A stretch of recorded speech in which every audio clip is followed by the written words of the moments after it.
musical experience. When the band strike up, is rhythm, steel and powder. This is Tobago Carnival, Pan in Paradise. Tobago is the best. Tobago Carnival is the new home for the legend of Calypso. Where else can you get sweet Calypso music that gives you that nostalgic feeling? Soca Titans is we title, is we monarch. We build artists from scratch who can perform with the best. Real Titans of Soca. When last you've been to a party, plenty women looking so nice. We must be in paradise. This year, ritual takes on new space and dimension. Traditions will be reimagined, breaking free and taking on new meaning on the road. I love the energy. This year, the revelry is bigger and better. More colors, more meaning, great packages for the masqueraders. Tobago Carnival is freedom. This year promoting safety in all events for Tobago Carnival. This year promoting whining, not minding people business. This year promoting clean fun, security and freedom. Freedom to be any version of yourself that you choose to be with love and safety. Here, you have permission to be you, uninhibited and free. So what you waiting on? This year, this October 2024, experience the ritual, revel in paradise, release yourself.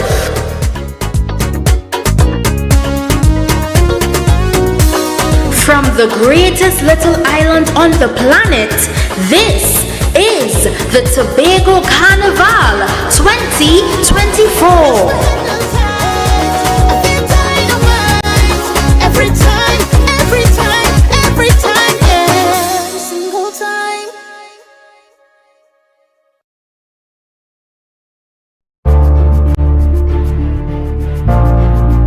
You're viewing Tobago Updates Television, your exclusive gateway to Tobago, broadcasting the beauty of this island paradise to the world.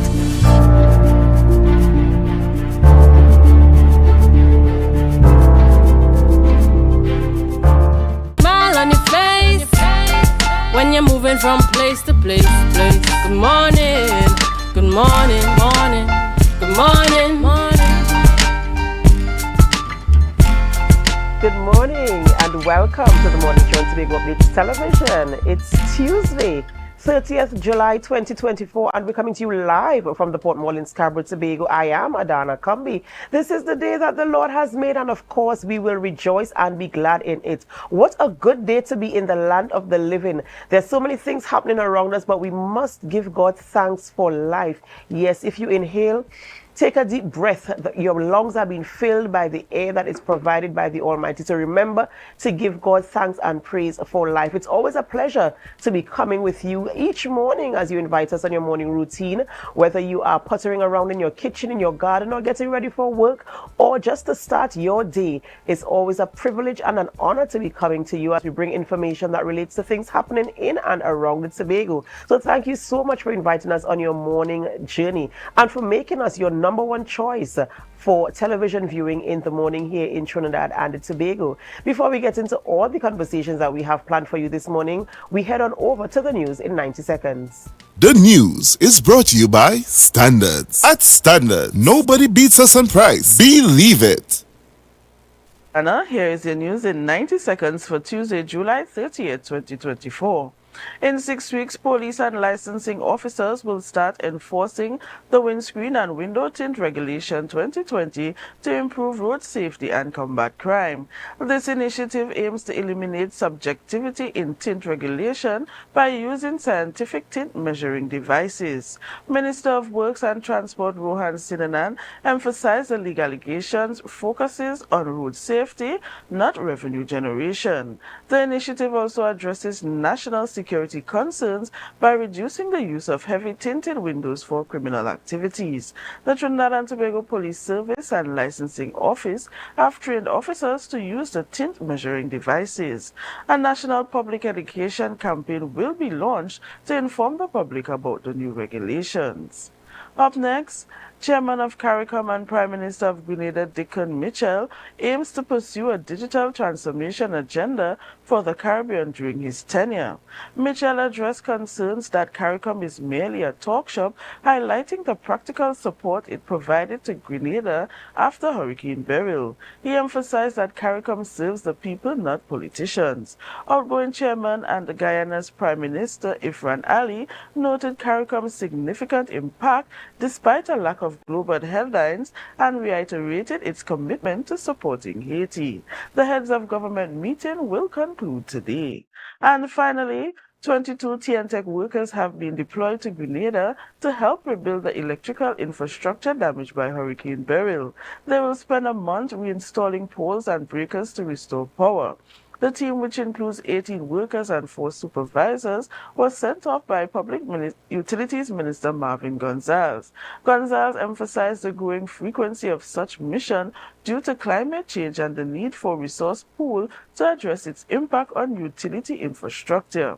The mission, costing $2 million, aims to aid a fellow CARICOM member.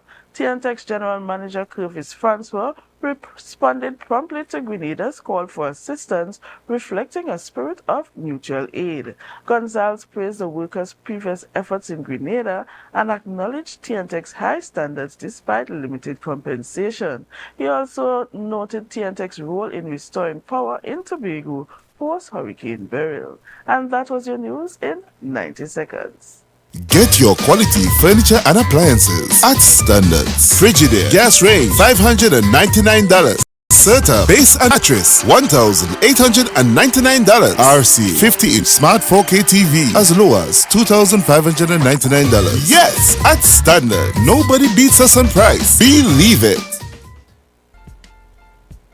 Thank you, Brianna, for our news there in 90 seconds. And of course, coming out of the news, we're seeing that the regulation for tint and windscreen will be implemented within the next, as you've mentioned in the news there, 6 weeks. Yes. And of course, it's funny that the minister had to mention that the reason behind it really is for road safety and not for generating money. Mm-hmm. Because, you know, in the society where we live in, where free speech is welcomed, and, you know, everyone is going to have their opinion. They already have their opinion, and they have already started voicing their opinions. True.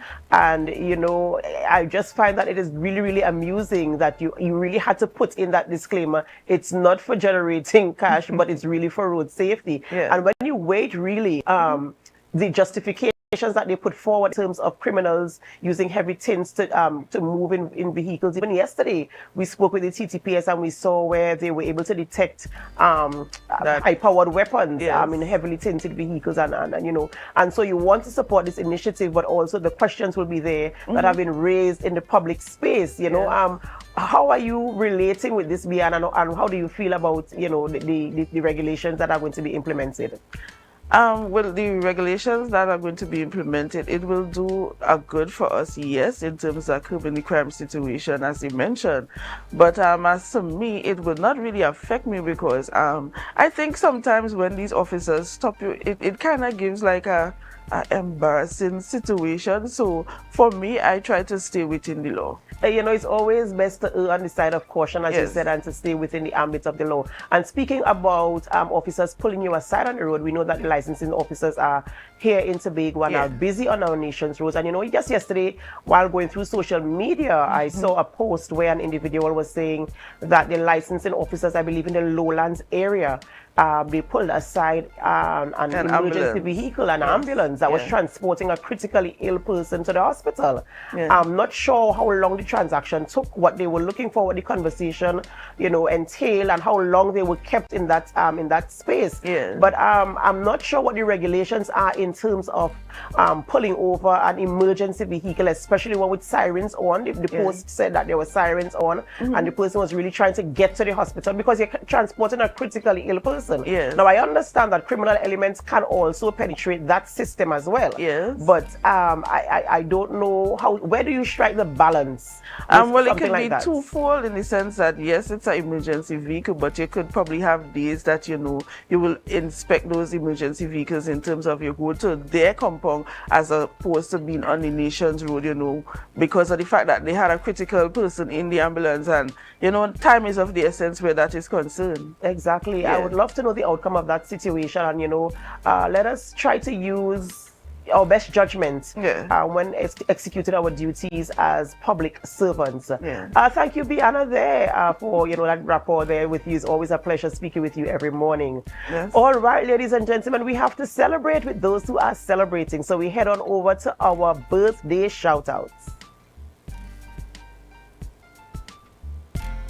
Of course, we always give thanks with those who are celebrating, and this morning, first up and celebrating a birthday is Janelle Guy Sampson. She is celebrating today, and we want to say happy birthday to you, coming to you from all of us here at the Tobago Updates television family. We do hope that you have a wonderful birthday today. We do hope that you enjoy and you feel loved and appreciated today on this new year of your life. One of our very own, Leroy George. Yes, Leroy George is celebrating as well. And we do hope that you have a wonderful birthday. This is a guy who's larger than life itself, with a very, very heavy voice. That's what his voice almost sounds like, a very deep bass. And so we want to wish you a happy birthday this morning, Leroy. We pray God's blessings upon your life and that you do have wonderful experiences today and in this new year of your life. No stranger to the Tobago space. This is Charles Scott. If you know anything at all about photography on the island of Tobago, this is Charles Scott of Scott's Photography. Yes, and he is celebrating a birthday today. And Mr. Scott, we want to wish you the very best today. We pray God's blessings upon your life. We do hope that you are able to get a break, just to relax and enjoy the moments that come with celebrating a birthday today. So happy birthday to you. And rounding up our birthday shout-outs this morning, again, someone that needs no introduction and is very well known in the Tobago space. This is Assemblyman Natisha Charles Panton. Yes, she is celebrating a birthday today. A wonderful lady, always smiling. Every time I see this woman, she is smiling, and I just want to wish you a very, very happy birthday. We pray God's blessings upon your life. We pray that you receive the grace that you need to carry out all the duties that are assigned to you in your capacity as Assemblywoman and the Secretary there in the Division of Food Security. We pray God's blessings upon your life, and we do wish you a very, very happy birthday. And of course, to all of you who are celebrating a birthday, even though we don't have your photo, we celebrate with you. We pray God's blessings upon your life as well, and we remind you to give God thanks for life, for no man can give life unto himself. All right, you might be wondering, who are we having conversations with in studio this morning?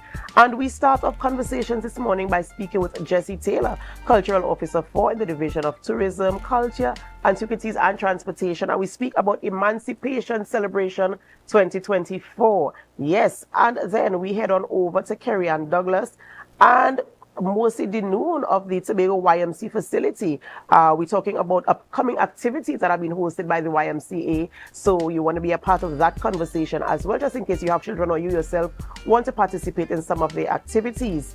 And we end conversation by speaking with Javon Thompson. Yes, one of the team members, the winners of Capture the Flag 2024. Of course, they're going to come here with all the bragging this morning, so we're going to have that conversation as well. We do hope that you stay with us this morning as we have those conversations, and I want to say a special shout out to all of you who are viewing us far and wide in Trinidad and Tobago, the Caribbean region, internationally, the United States of America, Canada, England, the United Kingdom, the continent of Africa and Australia, wherever you are. Thank you so much for joining us, and we do hope that you stay with us. And as you stay with us, we invite you to help us. Share the live, share the live, share the live. We'll be right back.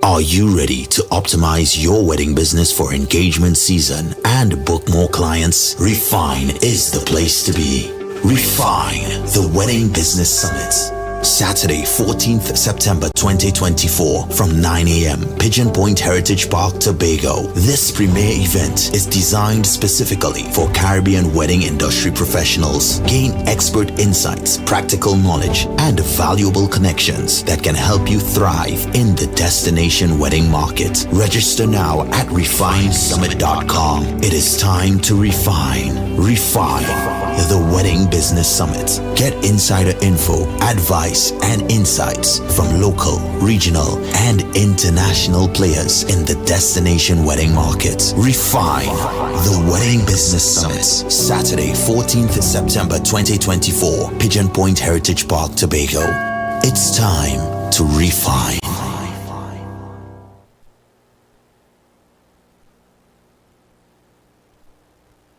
I'm so relieved Javel gave me this money.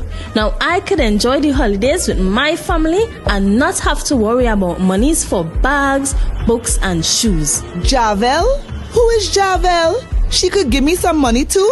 Javel is the July-August vacation education loan at Bethel Credit Union. Up to $20,000 to help with all additional expenses during this July-August. Yes, you heard right. Call the Bethel Credit Union and ask for Javel. She'll hook you up with the money to take care of all your additional expenses this holiday season. Open to new members too. Get up to $20,000 and have a worry-free holiday with Javel. Call 639-8226 or 631-1336 or message us on Facebook for more information. Attention members, now is your chance to double or even triple your dividend payment with no increase in your existing loan payment. Don't miss out on this incredible opportunity to boost your dividends effectively. Whether you're planning a vacation or simply looking to maximize your savings, we've got you covered. Call us today at 639-8226 or 631-1336. Message us on Facebook for more information. Hurry, this offer won't last long. Bethel Credit Union, because we see you at BCU.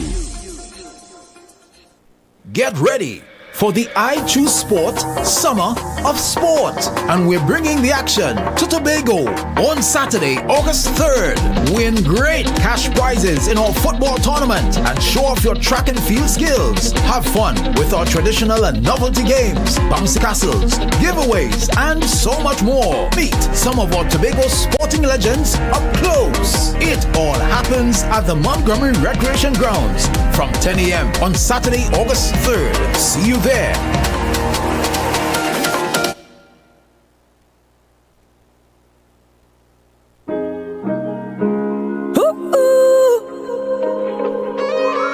Said I'm falling, I'm falling.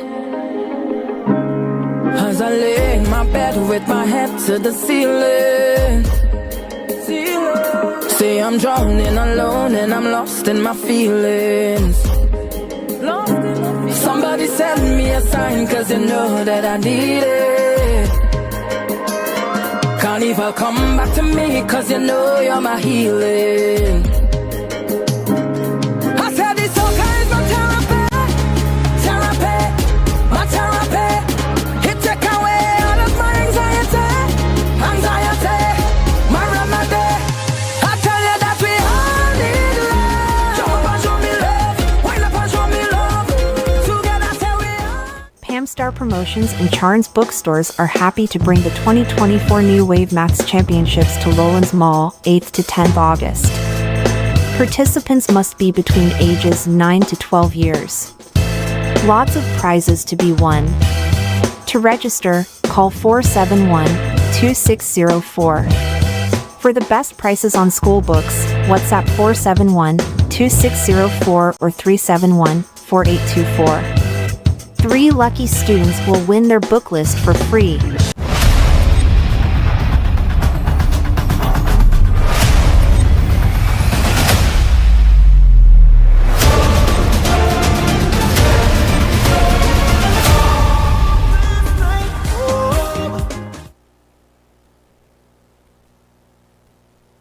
MI4 Security Services Company is the most advanced security service in Tobago.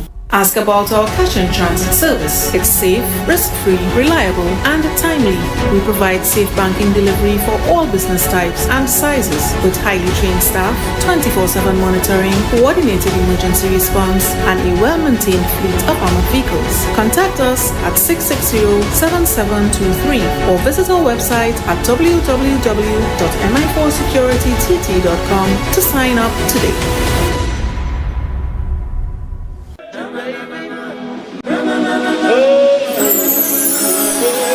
I can't live without you, I can't be without you for too long. Cause when I'm around you, I feel like the heavens has come down. I feel it in my soul every time we on the road, it's a miracle. A million strong come together. Go in, you have to stop it, you have to stop it. Welcome to my kitchen, guys. You have to stop it every night.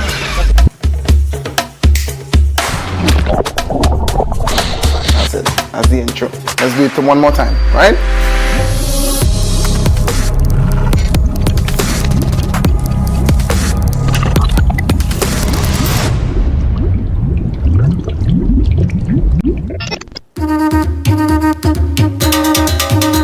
Oh yeah!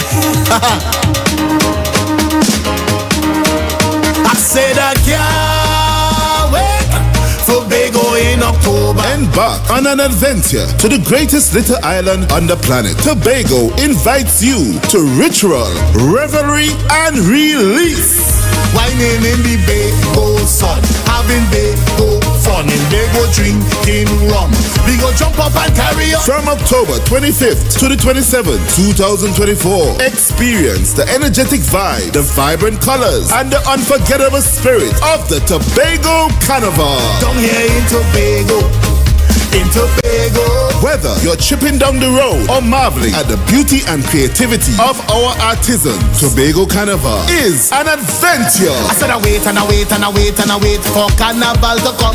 So I call all my friends, making my plans for the Tobago Carnival fun. Join us for ritual, revelry, and release. Tobago Carnival 2024, where every moment is memorable. I said I can't wait for Tobago in October.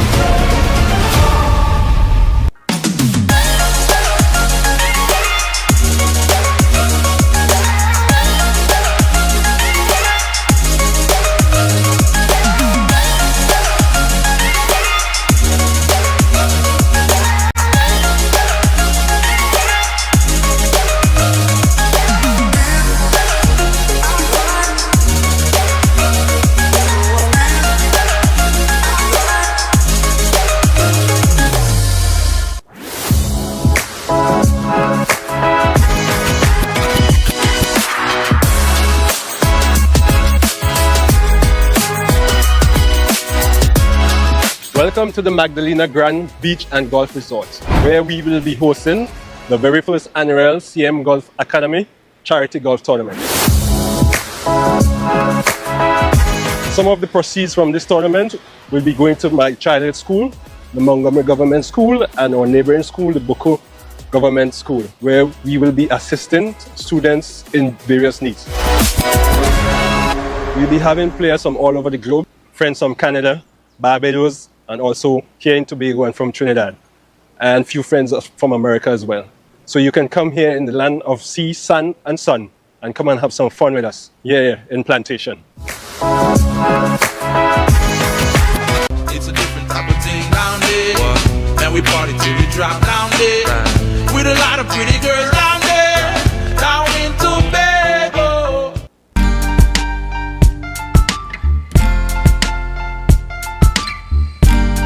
Put a smile on your face when you're moving from place to place. Good morning, good morning, morning, good morning, morning. Welcome back to the morning show on Tobago Updates Television, and thank you for staying with us. All right, we begin conversations this morning in studio, and of course, we start off by speaking with Mr. Jesse Taylor, Cultural Officer 4 in the Division of Tourism, Culture, Antiquities, and Transportation. And this morning, we're talking about Emancipation celebrations for 2024. Good morning and welcome, Mr. Taylor. Pleasant good morning to you. It's a pleasure to be here and to share in emancipated feeling of freedom and our, road to our own expression of how we do it here. That's right. That's right. And it's always a pleasure having conversations with you here in studio. And, we're talking, as you mentioned, emancipation, our road to freedom. And, the fact that sometimes we take things for granted, as you mentioned that. We take a lot of things for granted. And I feel it's because we don't really know our history. We don't know the pains that went before us for us to be here to enjoy the things that we enjoy. And so now we're talking about emancipation celebrations 2024. And what is that going to look like in the Tobago space? So let's have that kind of conversation. Pomp and glory, parade, street parade. This year the theme is a people, a nation, a journey of the drum to freedom. Because, in times past, the drum was revered as the voice which echoed over the plantation, which was really responsible for sending message, for bringing healing, for soothing, for all the rituals that they would have done, and essentially the first voice, so to speak.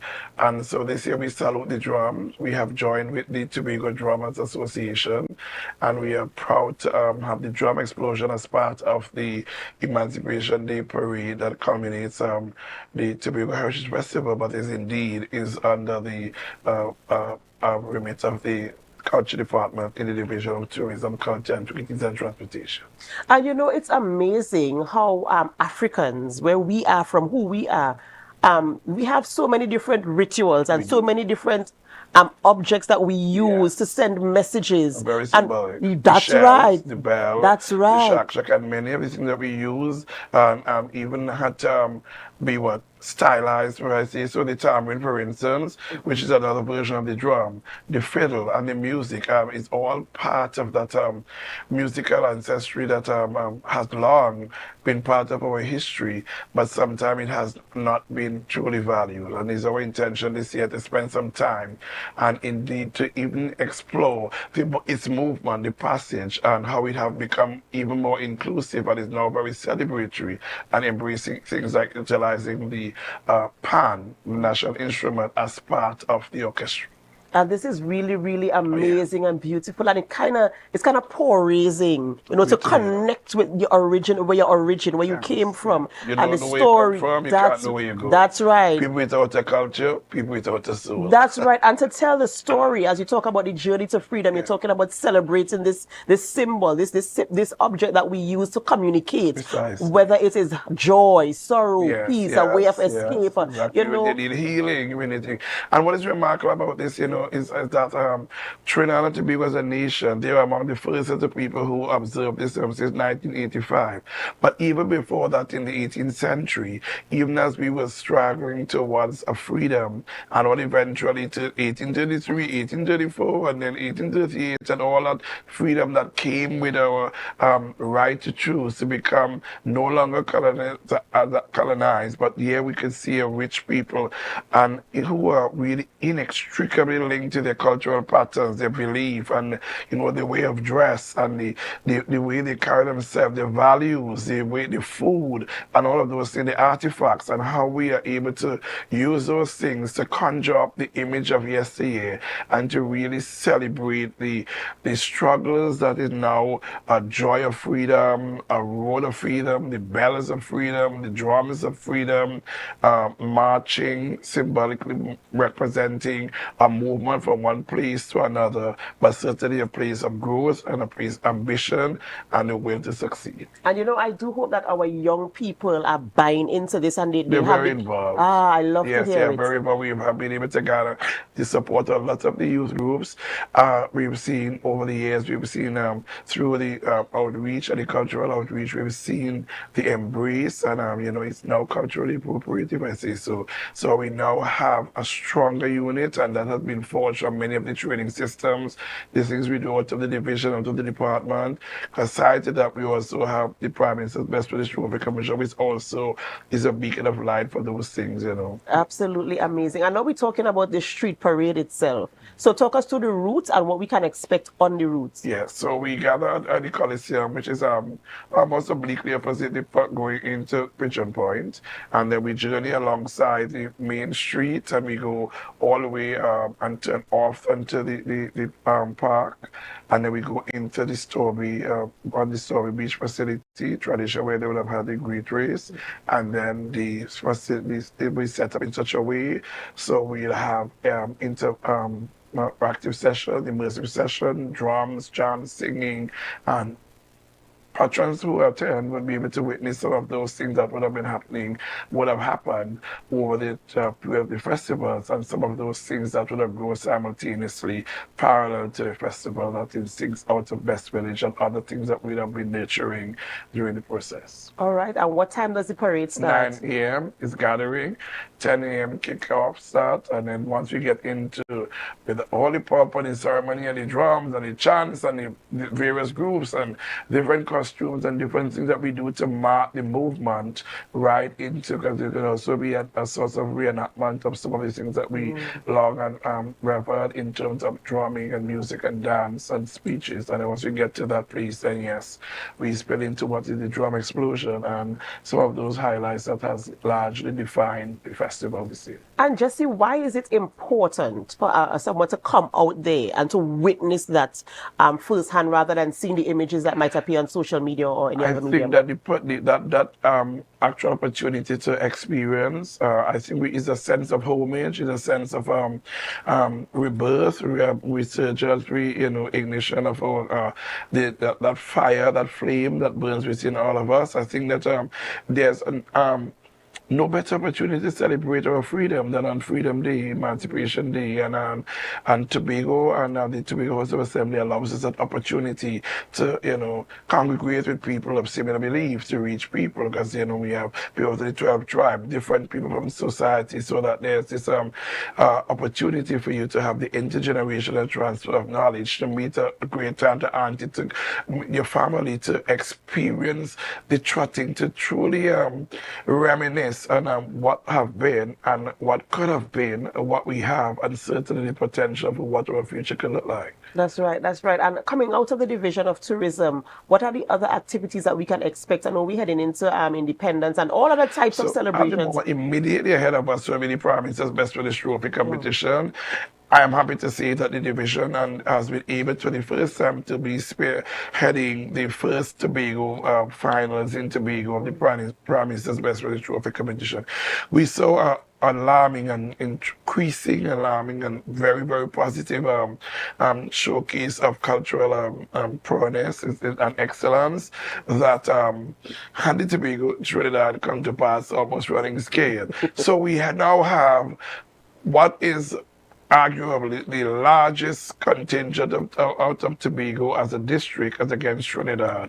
So next weekend there'll be folk fair. So there's a folk fair, there's a little petite man as well, and then there's also a folk fair queen, an opportunity for Tobago again to go to Trinidad to show who could cook the best dish, the best Tobago. You know when coming to food, you talk Tobago and the culinary and the concocteur, the cocoa and the callaloo and the crab. So we get in there to get there, but then on the 17th and the 18th, we also have the Tobago Folk Festival finals, and that will be at Shore Park, and it's over 2-day activities. And we'll certainly be back to talk about those things, which would encourage and invite all of Tobago to attend to see what has been happening in the division and how we'll be able to invest in our youth, in the community, and coordinate and be, having this collaboration with our stakeholders, and how important it is to develop tomorrow today. And you mentioned something I was just about to ask about in terms of collaborative efforts, including communities. You spoke about the young persons earlier,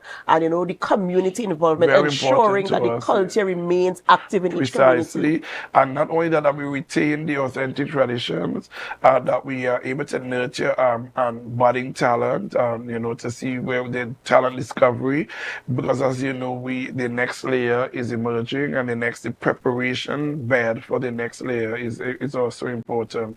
So we have focused our training heavily, even more so on the communities.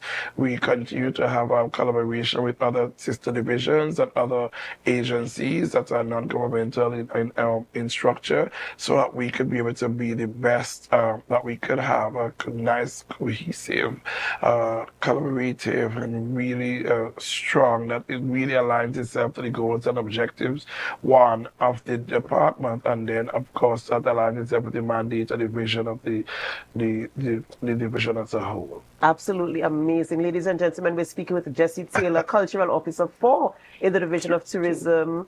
Cultural Officer 2, thanks for the correction there, in the Division of Tourism, Culture, Antiquities and Transportation this morning. As we talk about Emancipation Day celebrations and all that is happening coming out of the division there, so many things, and I'm happy to learn, Jessie, this morning that, we keeping the culture alive, that we actively we going into communities and we engage in our young people.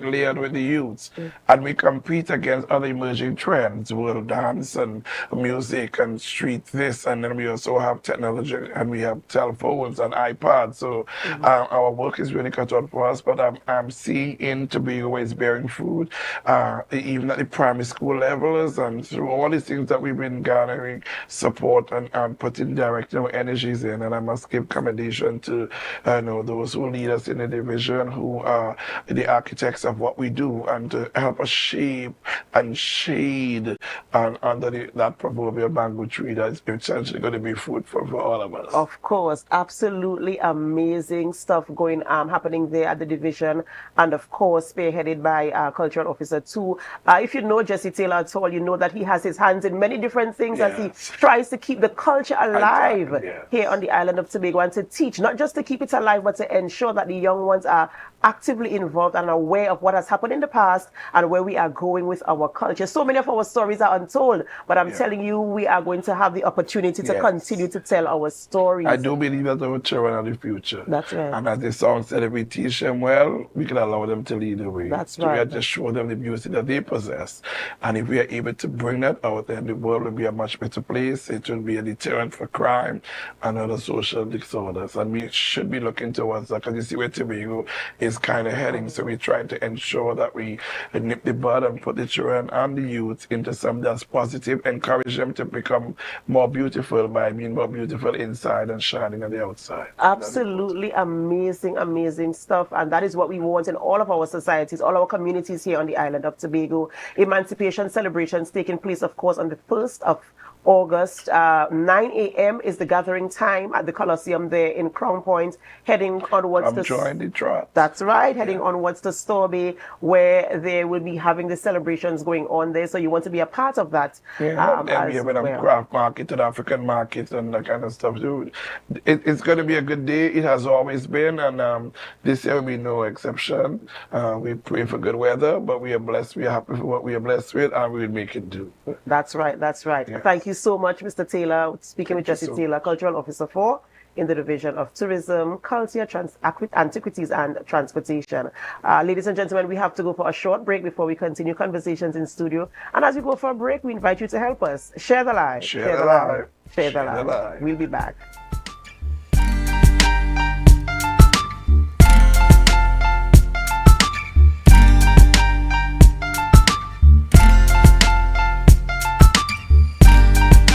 Get ready for the I Choose Sport Summer of Sport, and we're bringing the action to Tobago on Saturday, August 3rd.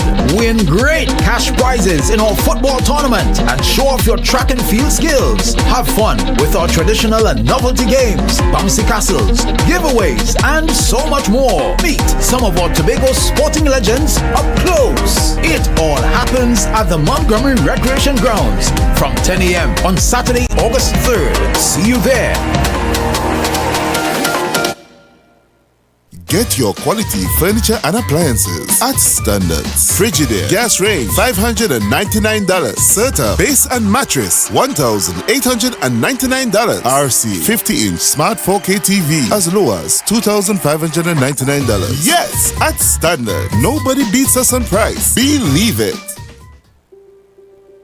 Are you ready to optimize your wedding business for engagement season and book more clients? Refine is the place to be. Refine, the Wedding Business Summit. Saturday, 14th September 2024 from 9 a.m. Pigeon Point Heritage Park, Tobago. This premier event is designed specifically for Caribbean wedding industry professionals. Gain expert insights, practical knowledge, and valuable connections that can help you thrive in the destination wedding market. Register now at refinesummit.com. It is time to refine. Refine, the Wedding Business Summit. Get insider info, advice, and insights from local, regional, and international players in the destination wedding market. Refine, the Wedding Business Summit. Saturday, 14th September 2024, Pigeon Point Heritage Park, Tobago. It's time to refine.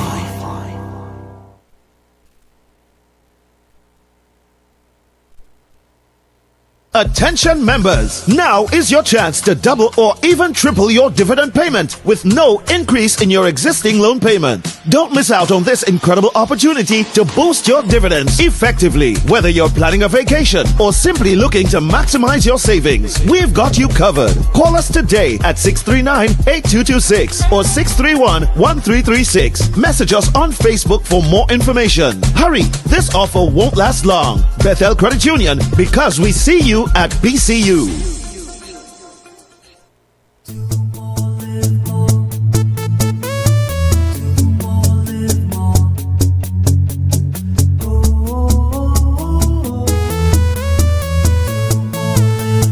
This is how it's gonna go. They better look up and look, 'cause this is your show, and everybody's gonna know. Say it to them once again. They better look up and look.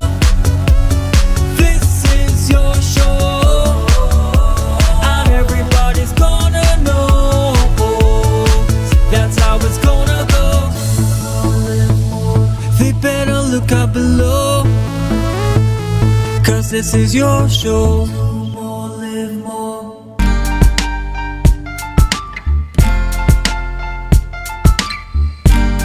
Put a smile on your face when you're moving from place to place.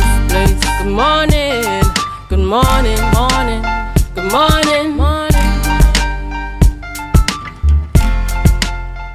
Welcome back to the morning show on Tobago Updates Television, and thank you for staying with us. At this time, we have conversations with Kerry-Ann Douglas, Tobago YMCA Facility Manager, and Mosi Dinoon, Tobago YMCA Head of Aquatics, and we're talking about things happening at the YMCA. If you know anything at all about Tobago, you know that this facility is based in the Corlan area, and there's so many activities going on there on a weekly, daily, or even monthly basis. And so we're going to talk about some of those things this morning. Good morning, guys, and welcome. Good morning. Thank you for having us. Right, and you know, it's summertime, and in as much as we're in the rainy season, it's been very, very hot. So the poolside is a good place to be during the date, even in the evening, morning and evening periods. So what has been happening at the Y in terms of your summer camps or your offerings in this period?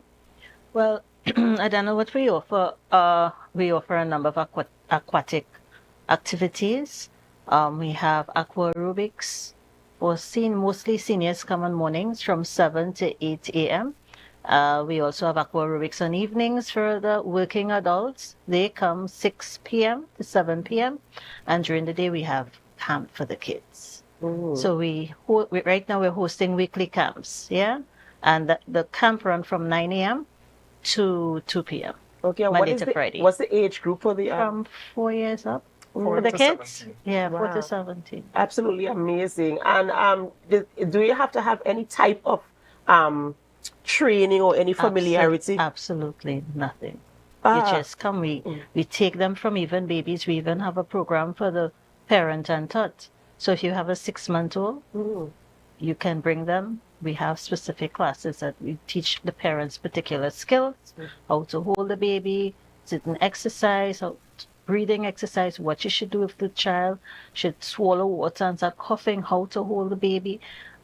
These are all valuable skills. Wow, this is absolutely amazing, and sometimes we take things for granted, and you look on the outside, you look at the Western world, and you see that they have babies doing swimming classes and learning to swim from early days. And sometimes we want to wait until the child gets bigger because we're scared or a little bit apprehensive in terms of maybe something might happen. But now you're talking about teaching technical skills. Yeah, and that's a taboo that we here in Tobago still dealing with. Yeah, swimming is taking a while to get off the ground because of adult taboo fear of the water the parents may have. I know parents who say, I'm not letting my child go in that water. But then you live on an island, you're on the beach almost every weekend. What happens if that child should go in the water? You can't swim. How are you helping your child, And at why we teach all these skills. We offer life-saving skills. Even the kids that come to camp, we do little things.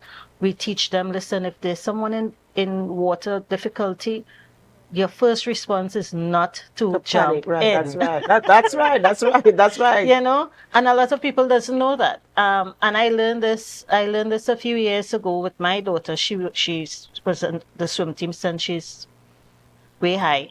And something just one day told me to ask her, because she's a capable swimmer. She's always on the beach. And I said to her, if you're on the beach and someone is in difficulty, what would you do? She was maybe 8 or 9 at the time.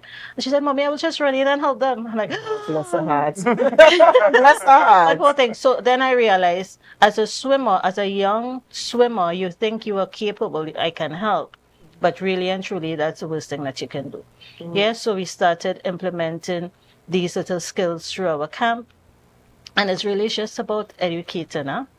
So we are always on education, developmental side of it. Yeah. And outside of your summer camp, what are some of the programs that you have ongoing on a yearly basis, like during the month, the regular school term? Right.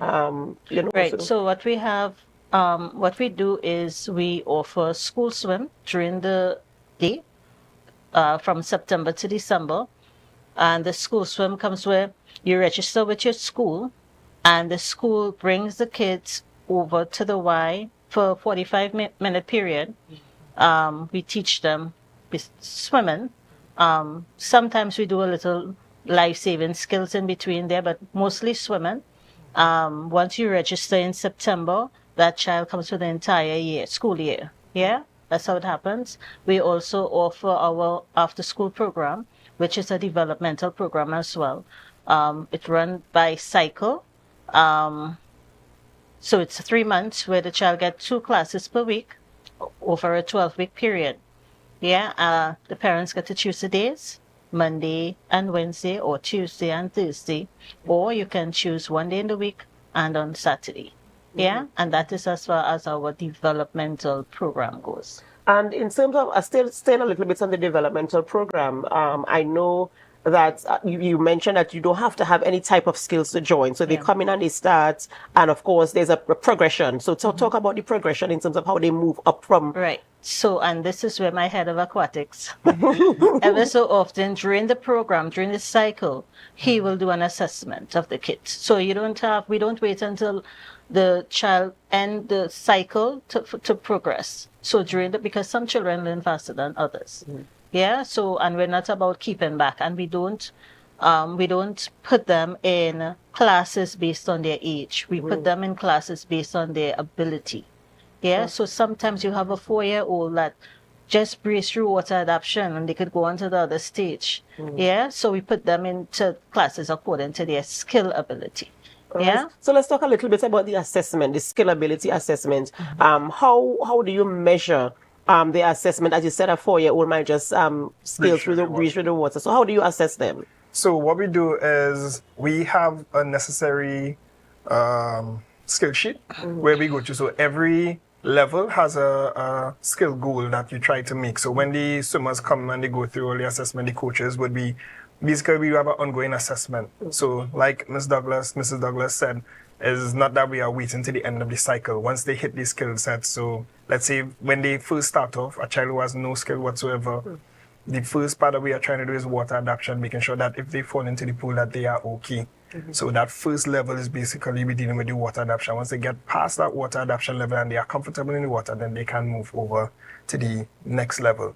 And then from there is where we start to teach the strokes, see how good they are with the strokes, swimming down to the pool, see that they are comfortable swimming down to the pool. And then once they have that, then we move on to the next level. And at the end of the level is where they come onto the swim team, where we now deal with the speed and certain cleanup of techniques to get that fast speed so that they can now go on to competition if they want to make national levels, if they want to go higher than that. That's the progression that we have. That's what we have in mind. That's the goal where we take them from developmental where you can't, you might be beating around in the sand to now trying to be a national athlete.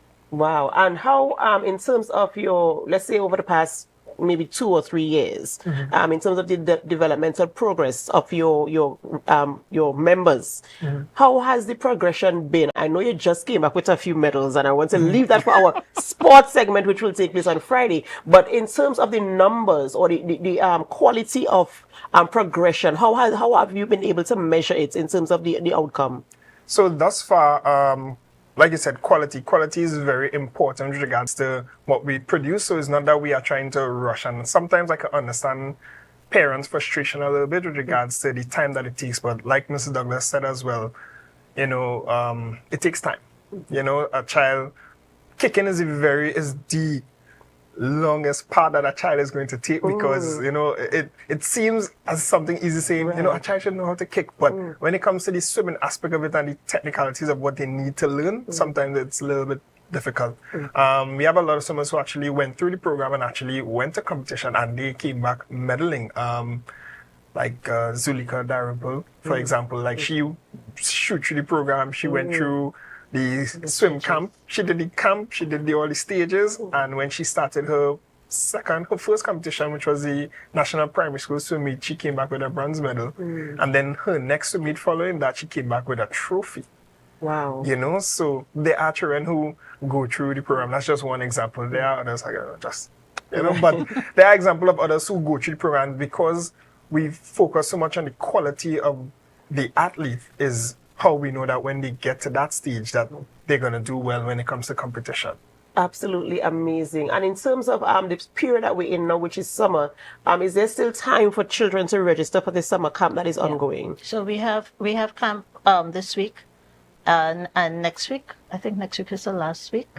Yeah. But so if they want to get in on camp, there's still time. They can register for the rest of this week. They can register for next week. And then after that, we are in full preparation with our swim meet invitational where Lucy will tell you more. But we're going to host a numerous amount of swim teams coming from our sister island. Absolutely amazing. So tell us about the... So we have the YMCA Invitational. I'll show you the CD flyer come across the screen. Yes. So that's on the 17th and the 18th of August, like Mr. Douglas said as well. Numerous teams coming up from Trinidad. We have a team that's coming with 80 athletes, which is, I would assume would have been the biggest team, but the other teams are coming with 60, who come with 100. And this swim meet is where we showcase the developmental athletes, not only from Tobago, but in Trinidad and Tobago. This is where the athletes would now race against each other to see if they want to stay in the field of swimming. They will see if they want to move over to the competitive world. So this is where the coaches, like myself and the assistant coach, Coach Rochelle, this is where we now gauge the athletes to see if they are where they need to be, so that we can move them over to the competitive world. Because in swimming, there are two different categories. They're developmental, which is what we at the YMCA teach, and they are developmental competition, which is like the YMCA. This is where you showcase the children, and then they are the competitive world where they go to the national level where they try to make national teams.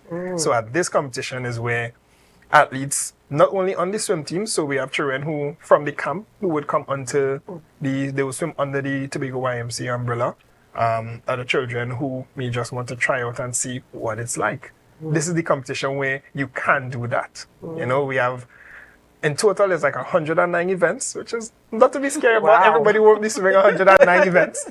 But for the developmental athletes, there are a total of 9 events, 4 25 meters. That is 25 fly, 25 back, 25 breaststroke, and 25 freestyle. They have the same thing in 50s, and then they have 100 iron for who can make that much of the pool. That's 4 laps of the pool, you know. But there are athletes who can do it, and we believe they can do it. And this is the part for them to like showcase and shine to see how well you can do against others. Wow, absolutely amazing. And I love the opportunities that you are providing, as you mentioned, to see if they want to do it. And one thing I believe in is to give children options. That's correct. Right? For instance, my son is involved in different types of sporting activities. Swimming is one of them, as you're aware. And so just to give them that opportunity, do I want to continue with this? Correct. Or is it just a hobby for me? Is it something I like doing, so I will continue doing it? Or do I want to progress to professional level, competitive level? So I love the fact that you're giving that measure of opportunity. And of course, I want to wish you all the very best. And I do hope our parents out there, if you're looking for something to do, I know most camps have come to an end either last week or this week. There's still one week, this week and next week left for the YMCA swim camp. You know, you can get in there and see what's happening there. Let your child even get a little taste for the swimming, you know, even those who might not have been in a pool before. Now is a perfect opportunity, and even to continue on with the YMCA to see the programs that they have to offer in terms of developmental programs and, of course, training your children to take them to competition. You never know, they can represent Trinidad and Tobago somewhere. You know, the Olympics is going on now. You never can tell. You might start now, and you know the next couple of Olympics is because you see your child there and you're rooting for your child there on the Olympic stage. So, of course, it's a beautiful opportunity taking place there down at the YMCA. So, of course, all the best to you guys, and we do hope for more subscription for not just the summer program, but for your continued programs throughout the entire year, as we have our children exposed to what you do there at the YMCA. Ladies and gentlemen, we have to go for a short break before we continue conversations in studio. And as we go for a break, we invite you to help us. Share the live, share the live, share the live. We'll be right back.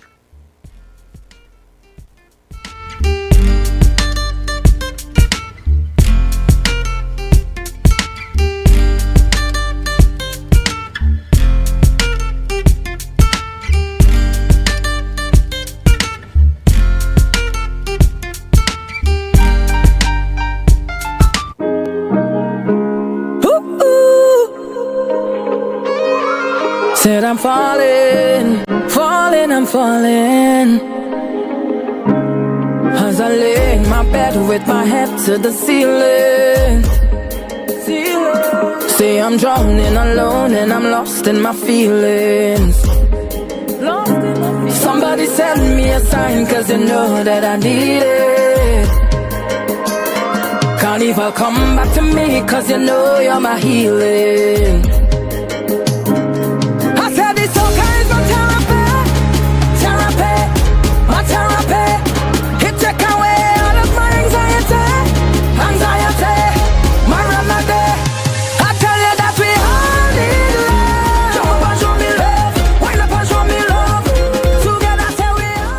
I'm so relieved Javel gave me this money. Now I could enjoy the holidays with my family and not have to worry about monies for bags, books and shoes. Javel? Who is Javel? She could give me some money too? Javel is the July-August vacation education loan at Bethel Credit Union. Up to $20,000 to help with all additional expenses during this July-August. Yes, you heard right. Call the Bethel Credit Union and ask for Javel. She'll hook you up with the money to take care of all your additional expenses this holiday season. Open to new members too. Get up to $20,000 and have a worry-free holiday with Javel. Call 639-8226 or 631-1336 or message us on Facebook for more information. Get ready for the I Choose Sport Summer of Sport. And we're bringing the action to Tobago on Saturday, August 3rd.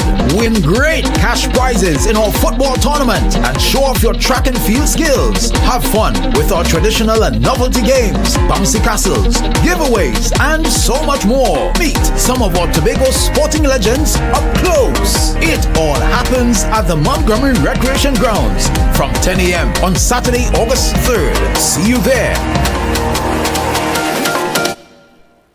Coconut Lot's Cafe, the buffet restaurant that specializes in all your tasty local dishes. For breakfast and for lunch. Breakfast includes coconut bake and sada roti, served with chokers, bull joil, and sausages in tomato sauce. Not forgetting beef and cheese pies, shepherd's pie, macaroni pie, and rice in various styles. Meat served in a variety of flavors, garden salads, and pasta salads. All this accompanied by fruit juices, coconut water, your choice of a great combination to appease your taste buds. So call us today to order, as we are here to accommodate your busy schedules or if you are having a cooking day off.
Welcome to the Magdalena Grand Beach and Golf Resort, where we will be hosting the very first annual CM Golf Academy Charity Golf Tournament.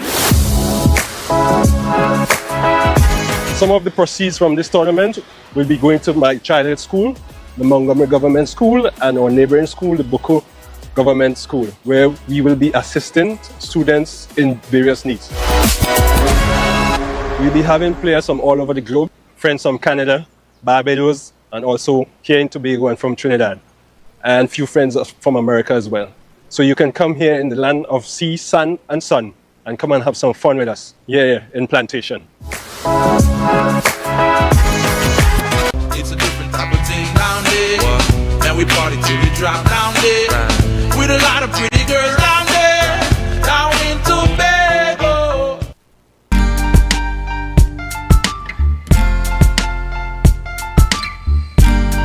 Put a smile on your face when you're moving from place to place. Good morning, good morning, morning, good morning, morning.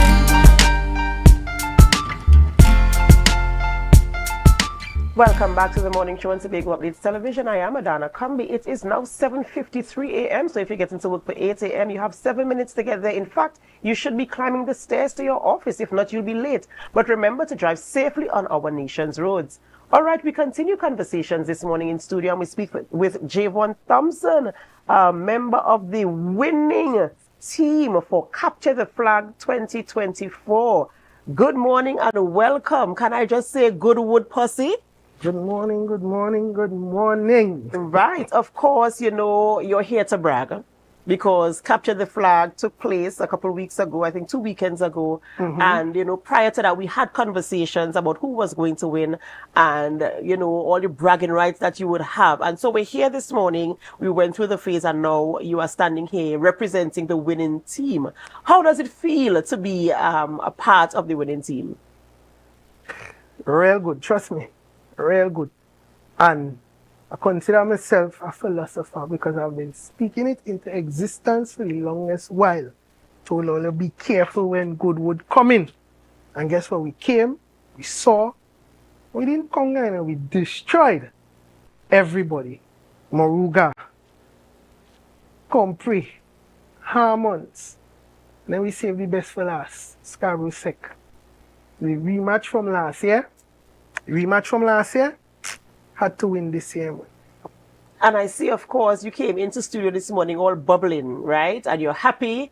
And there's something that you want to show off because, of course, as I mentioned, it's bragging rights. Scarborough Secondary has dominated this competition for a number of years. And I know when the win came for Goodwood, it was an upset for the Scarborough Sec supporters. And there was a lot of noise in the Tobago space in terms of, oh my goodness, Scarborough Sec didn't win. But of course, there was a lot of noise supporting Goodwood, having won and captured the flag.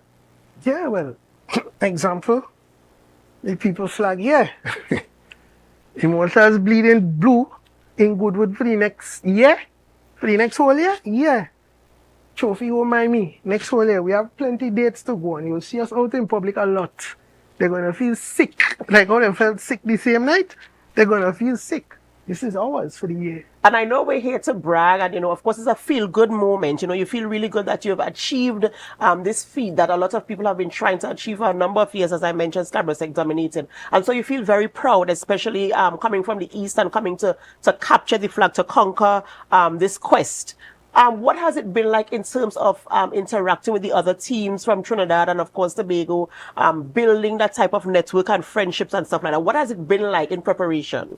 Well, as I must say, always congratulate McKenna and his Scarborough Sec alumni for coming up with the initiative. I mean, it has brought a lot of old schoolmates and stuff like that together. To Trinidad, extending it to Trinidad was also a good idea because you get to show Trinidad who really better now because they're coming up here for the past couple of years and they're going back down with a full belly and licks. Full belly and licks. But I like the initiative and it have friends I haven't seen for years. They'll be like, hey, it's Trinidad I live now, our Jersey. And they were over here for capture the flag. Had a lot of people who jumped ship. So I must say big up Desron Phillips. Desron by Jersey. Ria, Jersey, and these are Roxborough and Scarborough, Roxborough, Compre. We have Bishop's people buying Jersey too because they felt the positive energy coming out of Goodwood. I must also say big up to my alumni executive. I mean, we worked hard behind the scenes to make sure that our players was comfortable, everything came up successful. Big up to the coach, the players, and there's always tease one specific player, TJ. They said TJ has had to miss 100 goals before he scored one. And TJ was remarkable on that day. He played well. All my players played well, but TJ, I tell him he had to score me goals. Right? I don't want to take over a whole program, but I would also like to say big up and may you rest in peace, Sir McDougall, past teacher of ours, we laid to rest yesterday. You will be missed. We would like to also say to Arta, your team here with you, comforting you in your time of grief. We have your support, we have your back. And one thing about sports is that it brings that level of unity and togetherness. It creates an opportunity for people to come together. As you spoke about past students, people who are now residing in Trinidad, and now you're giving support for someone who has gone on. I love that very much about sports. And where do we go from here in terms of the team that went forward for Capture the Flag? Are you going to wait until next year to come together again to prepare for Capture the Flag? What is happening within that period while we wait for Capture the Flag? I feel fishing for my technique and my tactics from here on out. But we are there. We are together. We want to make sure that this unit stays together and we see each other from time to time because there is no other way more than up from here on out. No other way than up. That's right. And what do you want to say to, in closing, to Scarborough Secondary School, having won as representing Goodwood? What do you want to say to Scarborough Secondary and all the other schools who have competed, even the schools in Trinidad, who thought that they would have come to Tobago and captured the flag, but here it is, living in Goodwood for the next year until the next installment of Capture the Flag? Well, first, I could get this part out of the way. The win that Goodwood won is not only for Goodwood. It's a win for the new schools. The schools that were established in 2003. Mason Hall, Speyside, the young schools. This was a win for all of us because coming into the competition, they looked at us like, all these babies, what are they doing here? But guess what? This baby passed and beat all you. And we are backings. So big up Mason Hall alumni, Speyside alumni. This win is for all of us. Right? As to the schools from Trinidad, there's an old saying that a thought made a man mess himself. So they come over here and try to win. They thought all I win, but all I mess all themselves to go back down the road. Scarborough Sec, boo boo baby, we have all the trophy and flag. Absolutely amazing stuff here in studio this morning. And of course, I like the end there where he spoke about, being an example or at least that a measure of encouragement for the younger schools who are coming up and wanting to participate, not just in capture the flag, but take it as a point of, encouragement for anything that you are trying to attempt, even if you're new at it or just young in the business. Success is quite possible once you put your all to it. Ladies and gentlemen, this is where we end the morning show on Tobago Updates Television, but it's not where we end our programming. We head on over to GMT, so stay with us. And as you stay with us, we invite you to help us. Share the live, share the live, share the live.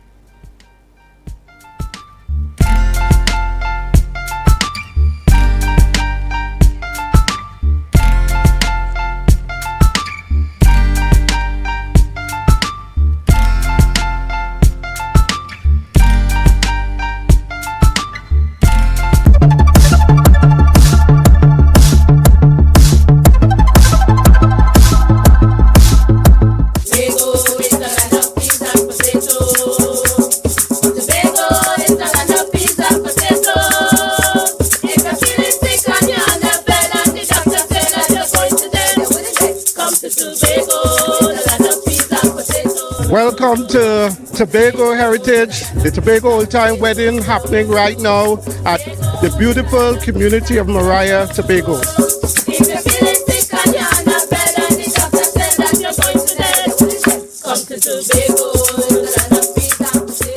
It's something that I've been waiting for from since last year, and trust me, this year they have improved.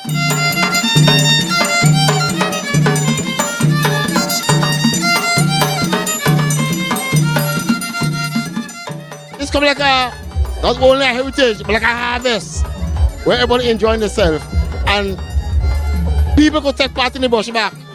You know what I mean? The experience has been wonderful. The weather has been quite faithful to us this evening. The evening is pretty warm, and thus far we are having a wonderful experience. Nice vibes, nice energy, and I just love this place. First experience at the Mariah Old Time Wedding, and it has been fantastic, very electrifying. It's good to see the people out in the numbers, and the rain didn't really hinder the festivities. Rain only stopped cricket. I like to see the old time wedding, but what I find is that when they came from the church, the way the crowd was trying to get to see them, they should try and organize something on the street with bleachers or something for the people to sit down and get to see them better, because you couldn't see them so good because everybody run into videotape and take pictures.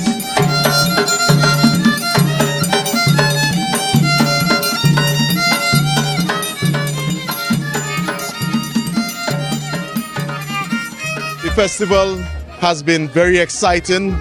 This is our culture, and I believe that the Mariah Old Time Wedding is the crowning glory of our heritage.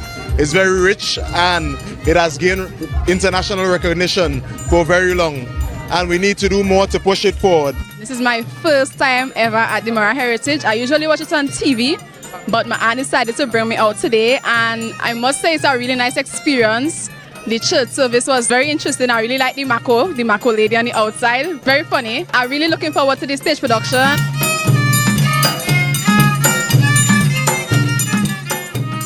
My heart is filled with joy to see my son, Cleophas, marry such a geophysically beautiful woman. Say you said the man get all kind of thing home by you for the wedding. Of course. So if me pity I get married and people bring things for me, the right thing to do is to give it to the wedding. Come let me show you something. Where you get this? Below you so house. Me house? You house. So who house again? When me look out of me window before cock crow, as straight as you house me I see. All this time, you keeping all the food below your house? Below your house still? I want to be concentrated for all the load I thought to come come down here. I would like piece of pork, please. You do wrong, but we can't live, sir. Yeah. I forgive you, right? Accept it. Accept it. And I forgive you and your brother. And I want all to take part in it. Tell you what the pig on. Tell you mean all the thief the pig? All you? Me not tell you all the thief the pig? Me the right eye eyesight all the time. Why you gonna tell me thief pig? You thief the cake too. The cake? The cake too? I'm gonna forgive you, you know. But listen, all you come and do the grand change, eh? Me no know nothing but that. Till you are done. I hope I'll choke.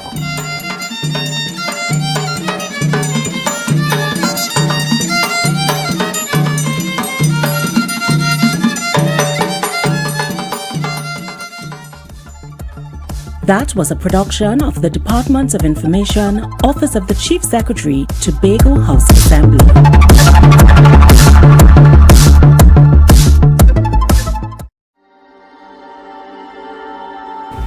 Last year, October 2023, the island tilted.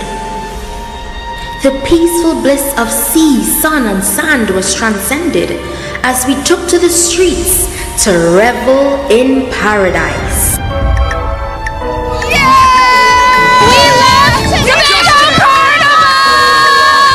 Tobago!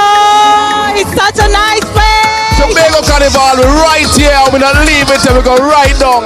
It's the greatest, it's the best, it's safe, and it's beautiful. I love Tobago, baby. Coming back next year. Hey!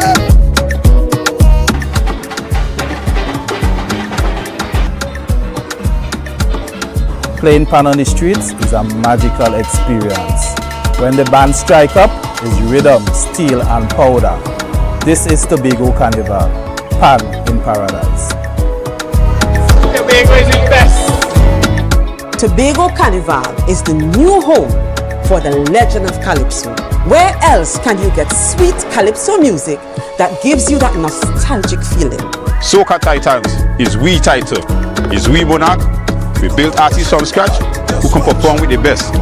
Real titans of soca. When last you've been to a party, plenty women looking so nice. We must be in paradise. This year, ritual takes on new space and dimension. Traditions will be reimagined, breaking free and taking on new meaning on the road. I love the energy! This year, the revelry is bigger and better. More colors, more meaning, great packages for the masqueraders. Tobago Carnival is freedom. This year promoting safety in all events for Tobago Carnival. This year promoting whining, not minding people business. This year promoting clean fun, security and freedom. Freedom to be any version of yourself that you choose to be with love and safety. Here, you have permission to be you, uninhibited and free. So what you waiting on? This year, this October 2024, experience the ritual, revel in paradise, release yourself.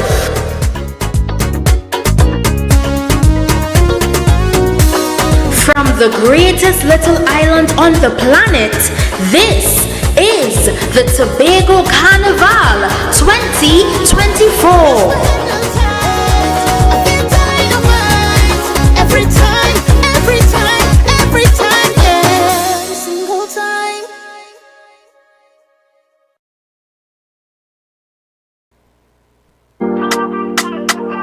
Yeah.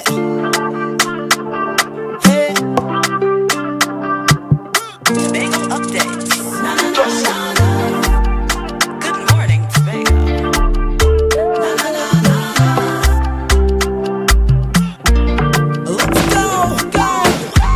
It's a brand new morning, rise up to a brand new dawning as the passion start to rise, the energy felt. Good morning, and welcome to Good Morning Tobago right here on Tobago Updates. Good morning, I am Chanel Felix. You know, whenever you see me sitting here, it's because we're about to have those conversations that you want to have while I ask those questions that you want to ask.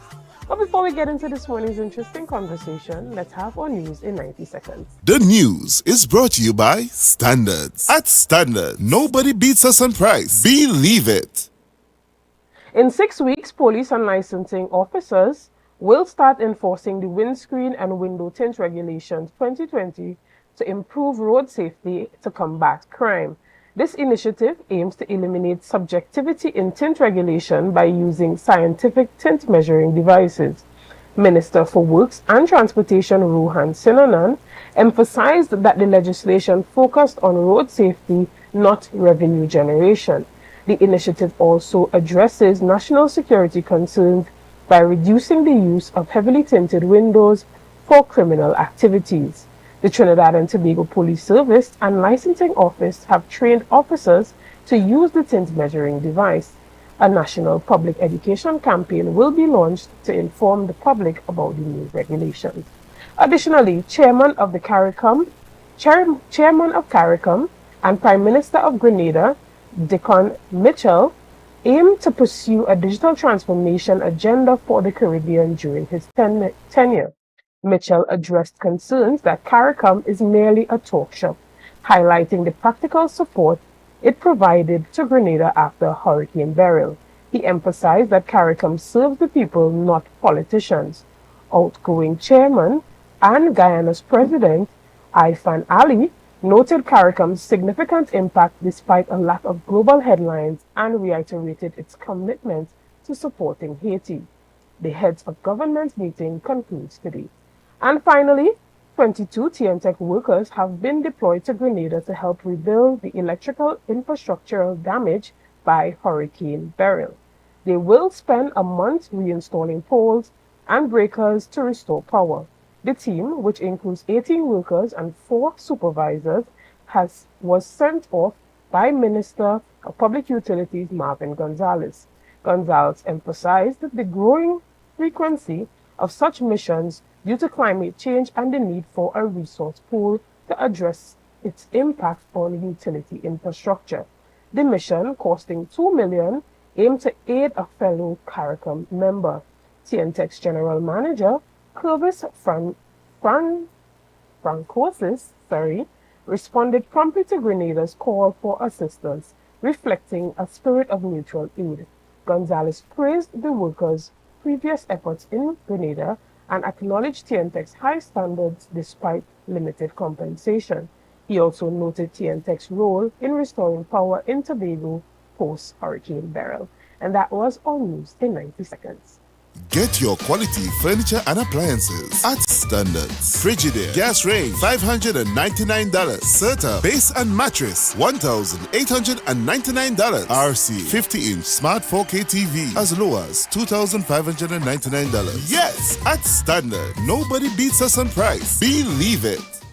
Good morning, and welcome back to Good Morning Tobago. This morning we're chatting all things tourism, heritage, and culture here on the island of Tobago.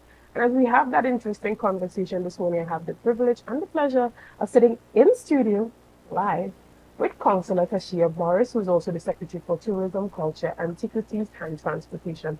Good morning, Councillor, and welcome to Good Morning Tobago. Good morning, Chanel, and good morning to the people of Tobago and the very, very loyal viewers of Tobago Updates. Good morning. Well, firstly, thank you for bringing your good vibes and good energy on set this morning.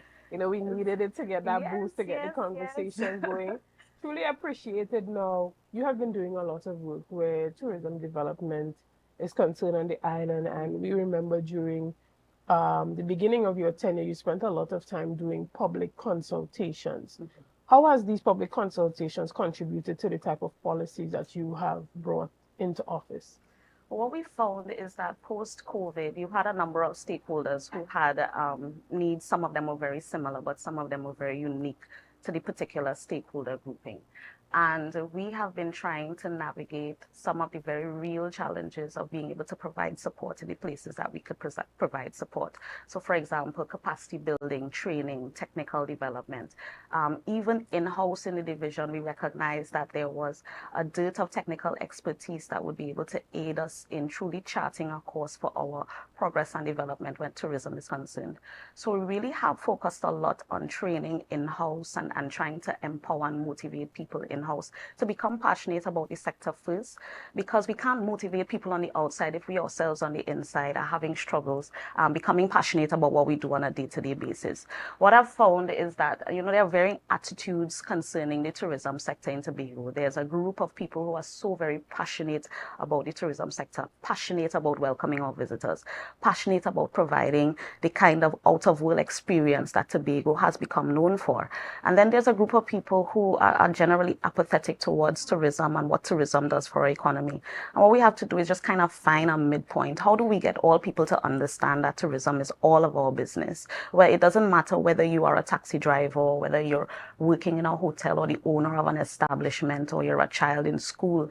The reality is that we are competing on a global stage, and that's what Tobago has to understand. Our competition is not Trinidad. Our competition is not just the Caribbean, but we are competing on our global stage. So how are we looking at our products? How are we looking at our services? How are we looking at our service and getting people in the right attitude to give the best kind of service? And people have this viewpoint that tourism is about big, expensive, shiny buildings and, something that looks like Dubai or looks like Miami or looks like New York. But I can say that the tourists that love Tobago, the visitors that love Tobago for its very, very pristine, unspoiled kind of paradise nature.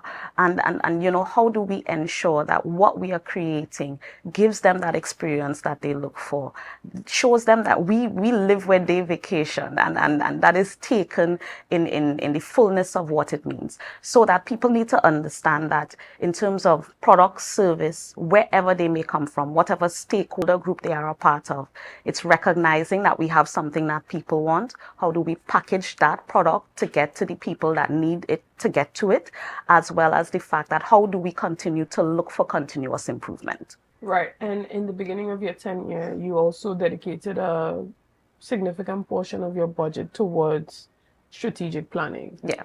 And there was a tender that went out for a strategic plan. So where are you with that? Well, we're actually looking to the IDB with some technical cooperation so that we have brought in some expertise, because that's one of the meetings that the Chief Secretary himself spearheaded in the beginning of this administration's tenure, ensuring that we were linked with different organizations to come in and to be able to provide technical support to ensure that we were going on the right direction.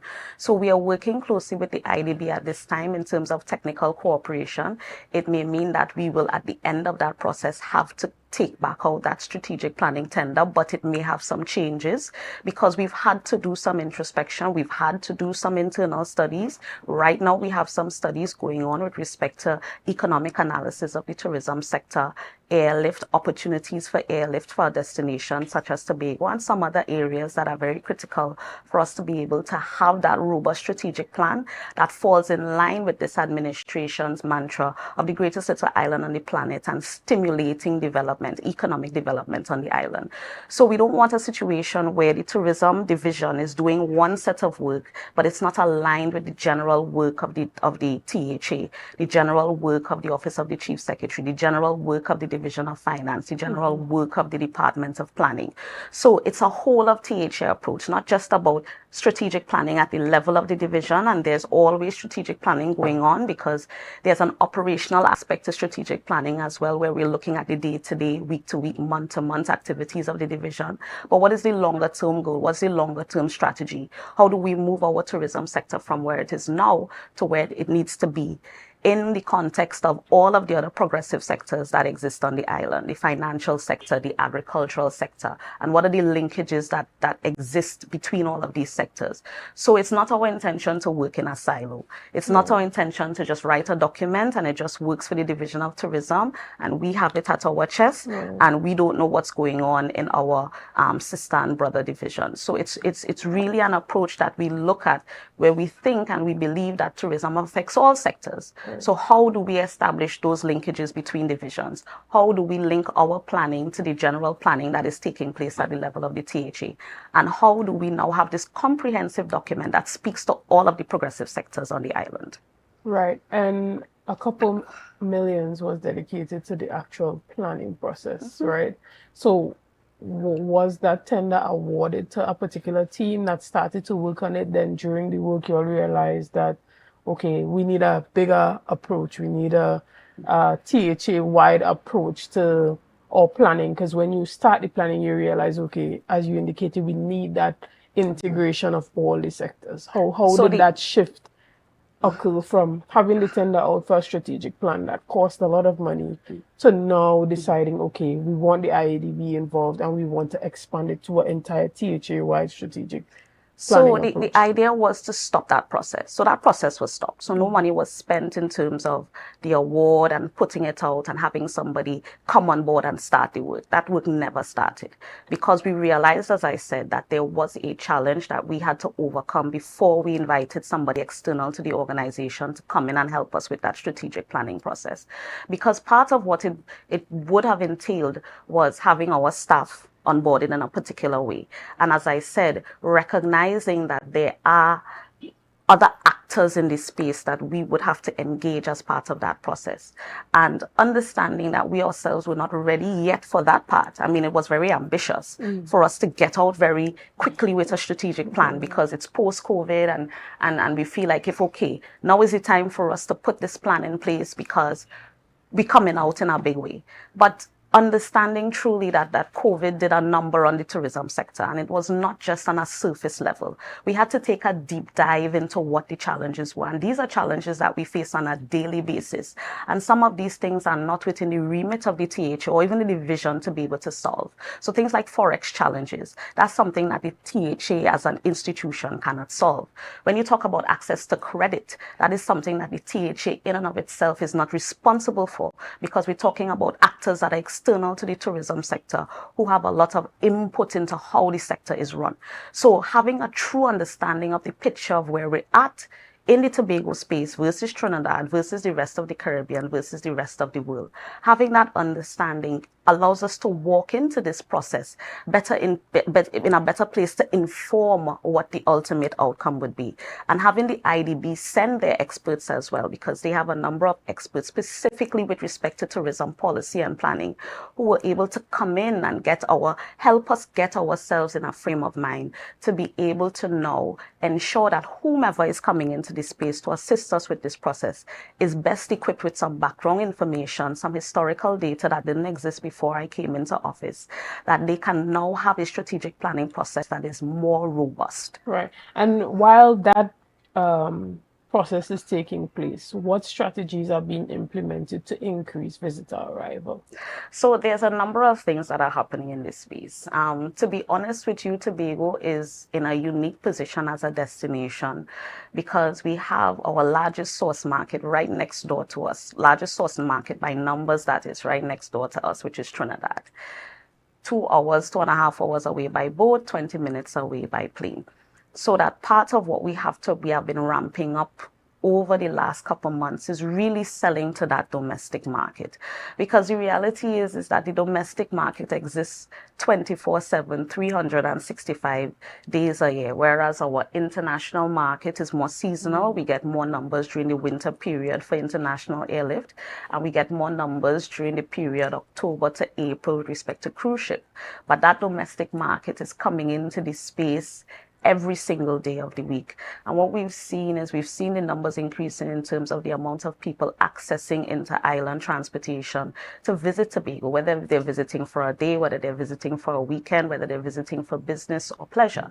So that part of the conversations that I've been having is getting the chamber involved, getting our stakeholder groups like the THTA to understand that it's not just about what the THA is doing, but what we can collectively do to help each other boost this market with such huge potential. So encouraging our accommodation providers to access the talk program, for example, where they have access to rebates to be able to upgrade their properties and upgrade their accommodations to meet international standards. Encouraging these same accommodations to get Green Key certified. Encouraging our reef boat operators to get Blue Flag certified. So it's a combination of marketing, as I said, ramping up our marketing in the domestic spaces, and we've spent a significant amount of investment in our events tourism industry, where we've had a number of events over the last couple of years in particular to drive visitor numbers to the island. And then on top of that, looking at standards and regulations. Tourism is still a highly unregulated sector, but how within the Tobago space can we encourage people to get on board with the standards that do exist. So I did make mention of green key and blue flag. And definitely, as I say, having people to understand the business of being in the business of tourism. It's not a hobby, it's not I feel like doing it today and next week I don't feel like doing it again. It really is understanding that you exist to serve the needs of the visitors that come to your doorstep, and not looking at it as a job of servitude, but a job of service. So how are we ensuring that our infrastructure is up to mark? How are we ensuring that our service is up to mark? And really kind of, getting people to understand. And I can tell you that one of the things that psychologically happened because of COVID, there was an air of instability in the space. A lot of persons were affected personally by the shutdowns that happened, and the tourism sector was the hardest hit. And some of those persons lost jobs that they never went back to. Some businesses closed and they never reopened. So that a lot of people felt, and this is information that came to me directly, a lot of people had this fear that the tourism sector would not bounce back, that it's not something that they can depend on. So everybody started looking for a government job for stability.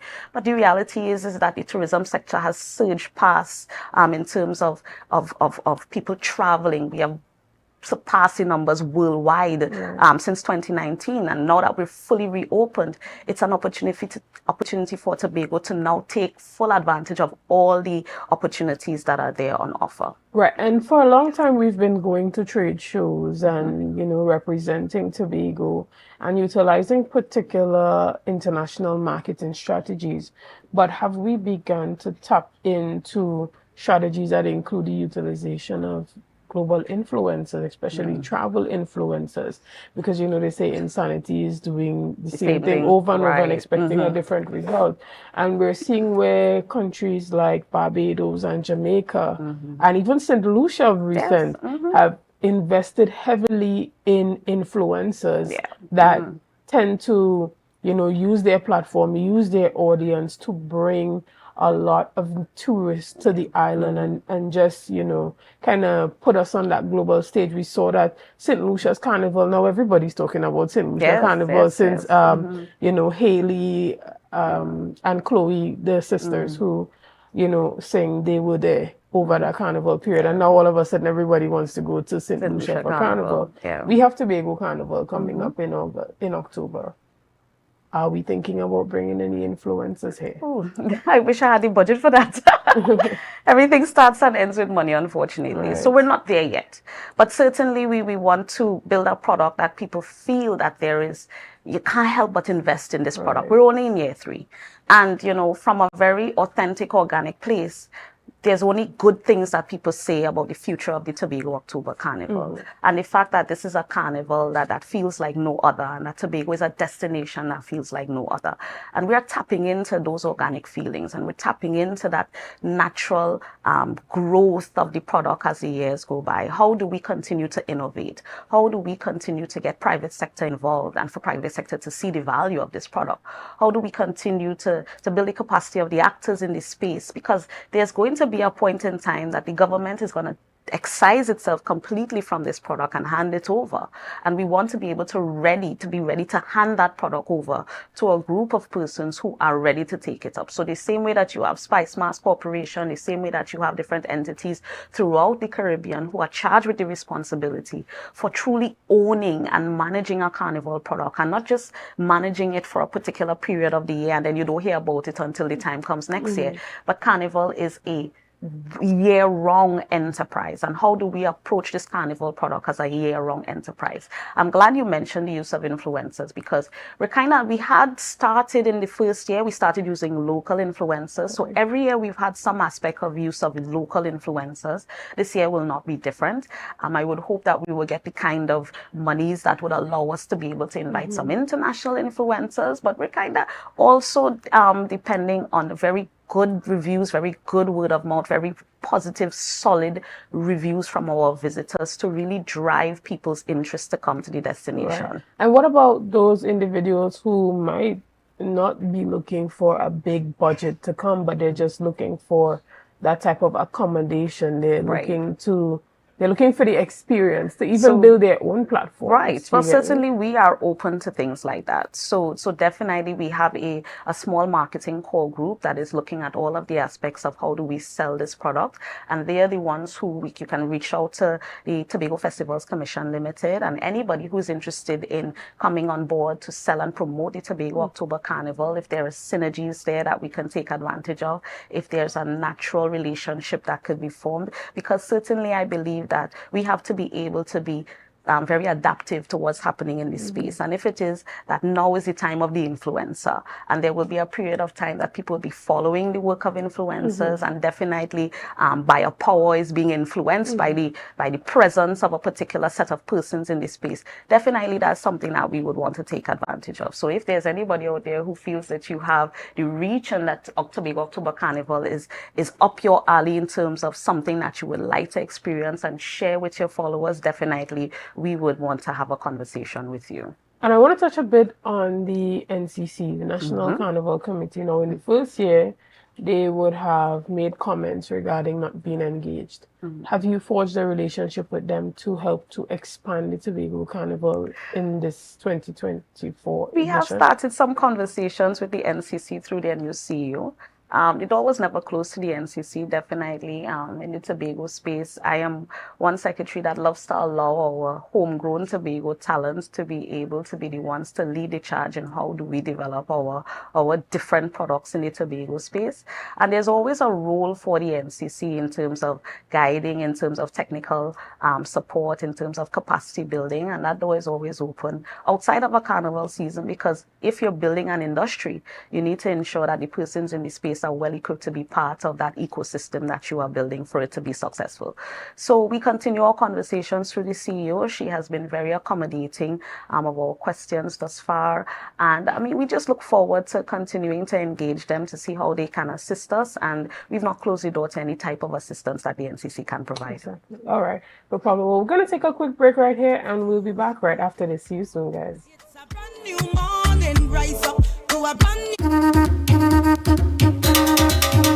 Oh yeah!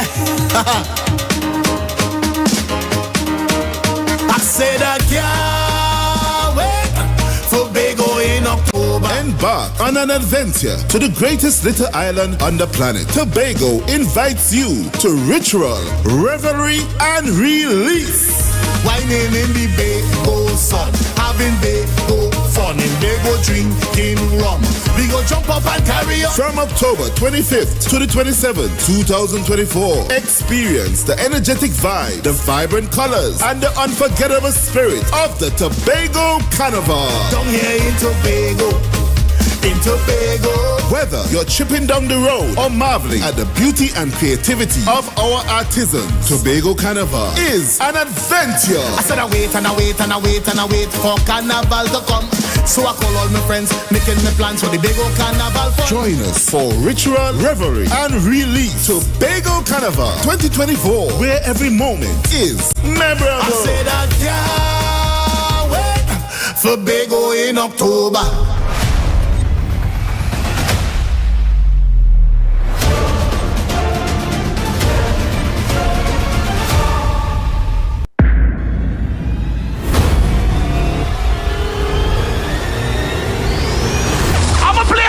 Like this. Don't worry, my wife will fuck it up.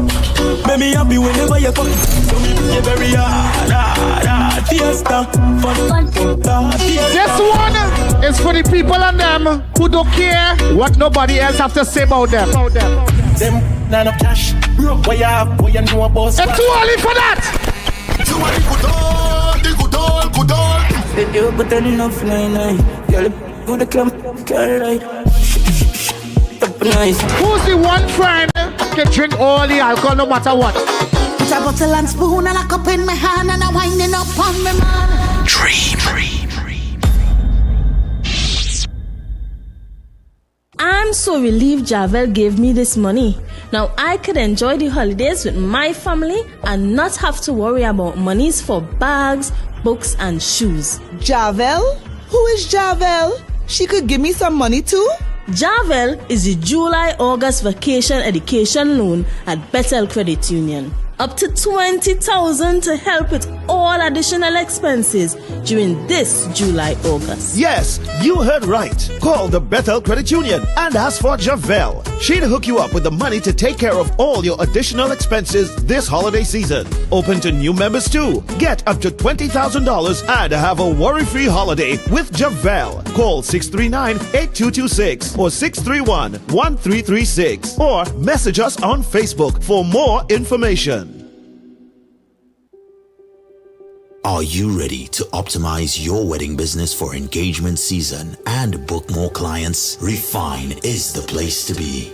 Refine, the Wedding Business Summit. Saturday, 14th September 2024 from 9 a.m. Pigeon Point Heritage Park, Tobago. This premier event is designed specifically for Caribbean wedding industry professionals. Gain expert insights, practical knowledge, and valuable connections that can help you thrive in the destination wedding market. Register now at refinesummit.com. It is time to refine. Refine, the Wedding Business Summit. Get insider info, advice, and insights from local, regional, and international players in the destination wedding market. Refine, the Wedding Business Summit. Saturday, 14th September 2024, Pigeon Point Heritage Park, Tobago. It's time to refine.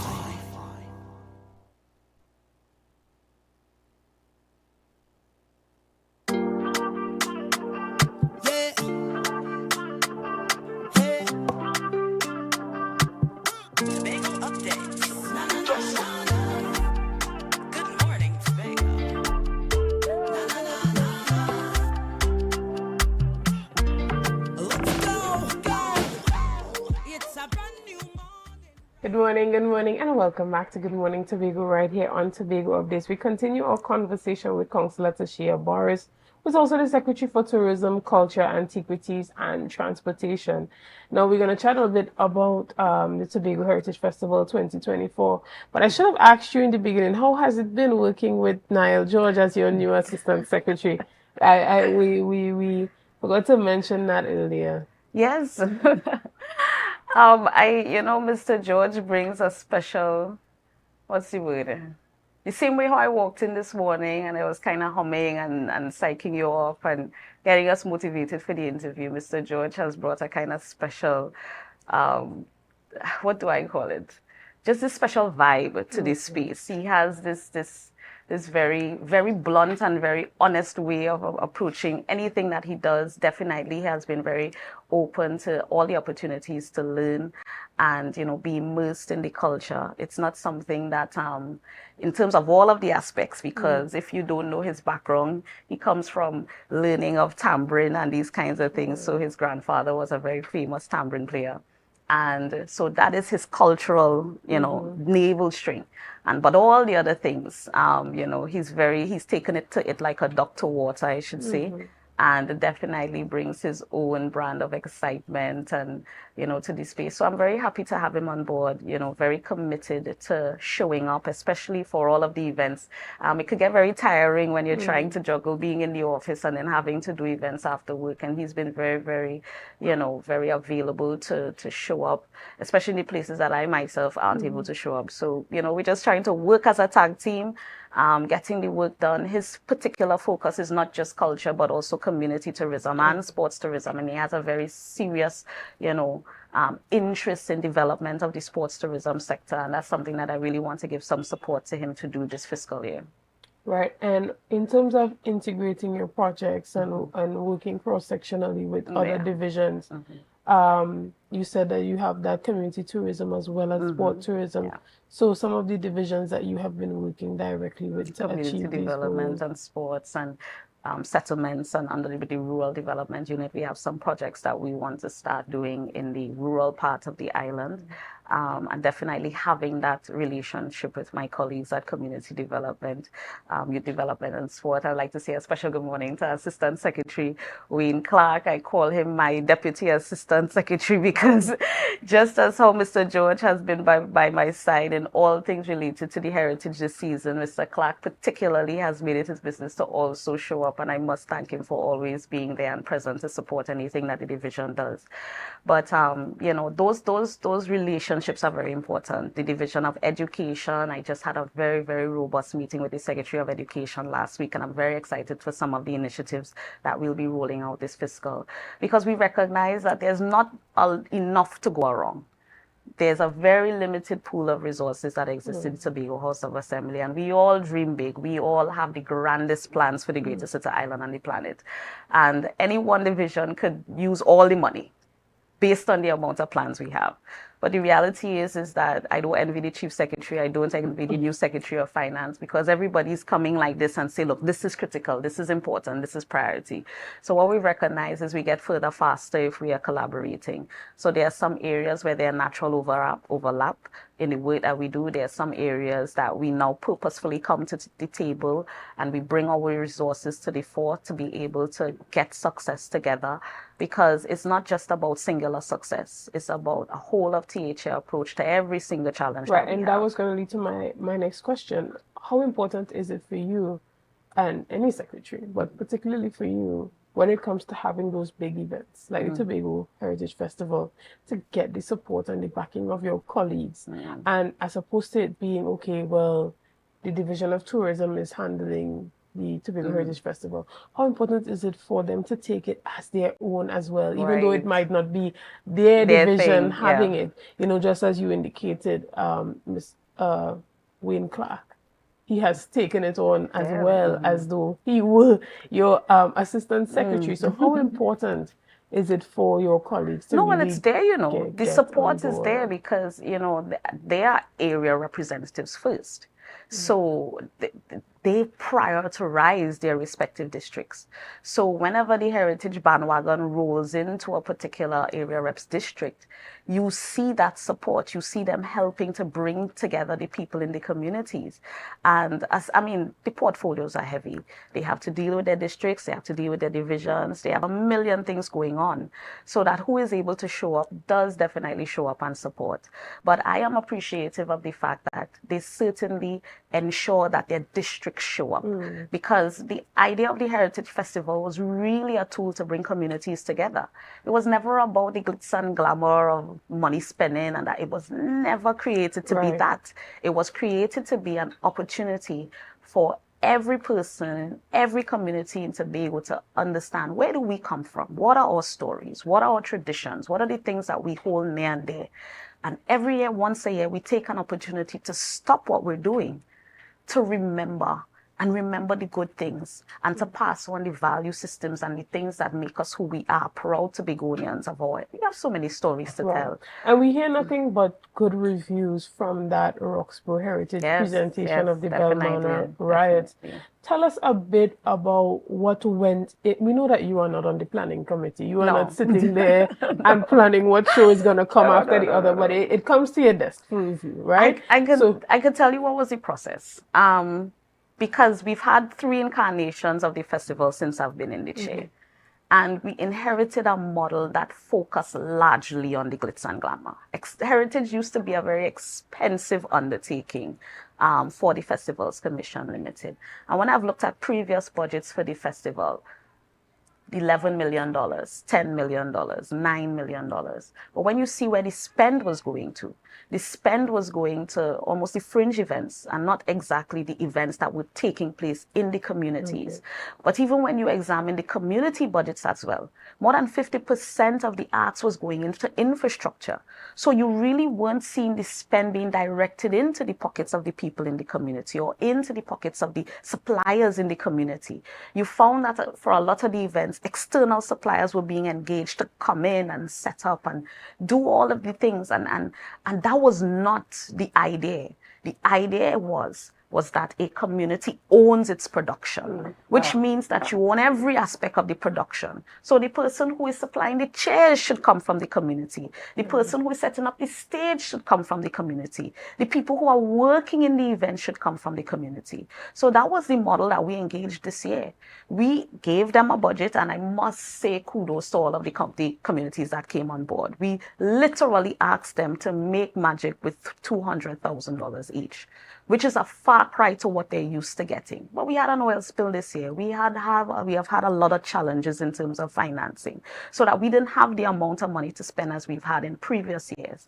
And the challenge that we gave them, look, we only have $200,000 per community. Can you make it work? And the people that came on board took up that challenge. And I must say that what they produced with that quantum of money has been excellent quality productions, from Charlottesville to, let me start with Golden Lane. Golden Lane came back this year with Courtship Codes, and Golden Lane's production took me, I mean, I would not probably experience Courtship Codes, but the times that my father would tell me about it, how they used to court and used to write the letter and stuff, and seeing it being played out live and in living color with the Tobagonian twang, and it was such a joy to witness. And then obviously you know what Charlottesville gives, and somehow this year the heritage felt more organic, it felt more authentic, it felt more immersive. I could tell you that the visitors that came, the ones especially from the UK, because you could tell who they are naturally, listening to them talk about how they felt so welcomed into all of the productions, and how they were so blown away by what they were able to witness. And I'm saying to Tobago, we have something so special in the Tobago Heritage product. And despite all of the initial criticism that came out when the calendar came out, the planning of this year's Heritage Festival was spearheaded by none other than Mrs. Annette Alfred, who is one of our cultural icons. And it actually hurt my heart to see so many people come out with negative criticism, not giving an opportunity for us to see what the thing brings before we say what we have to say. Because I've given full latitude to the people who are considered cultural icons to put their stamp on the thing, because they know they've been there from since beginning. So people like Annette Alfred, people like Gilbert Happy O'Connor, people like the chairman of the Festival's Commission, Cindy Lou Edwards, who is a trained theatre production person, people like Miss Grace Dennis, people like Miss Cheryl Duncan. These are the people who would plan the thing. And when they presented what they came up with, there was no way that I could say no to that. Because when we talk about we come back, we have had to pull back. And the pulling back was not just from a financial perspective, because again, we had an oil spill this year. We spent a lot of money. We're still spending a lot of money to deal with that. So that everybody has had to cut down what they were able to do post that oil spill. All of the divisions have had to cut and contrive, as they've had to say. And we've had to cut and contrive with the Heritage this year. And I can tell you the budget for the Heritage Festival this year has been the smallest that it has been since I've been in office. The budget has literally been $4.9 million. And when you see the quality of what we were able to produce with $4.9 million.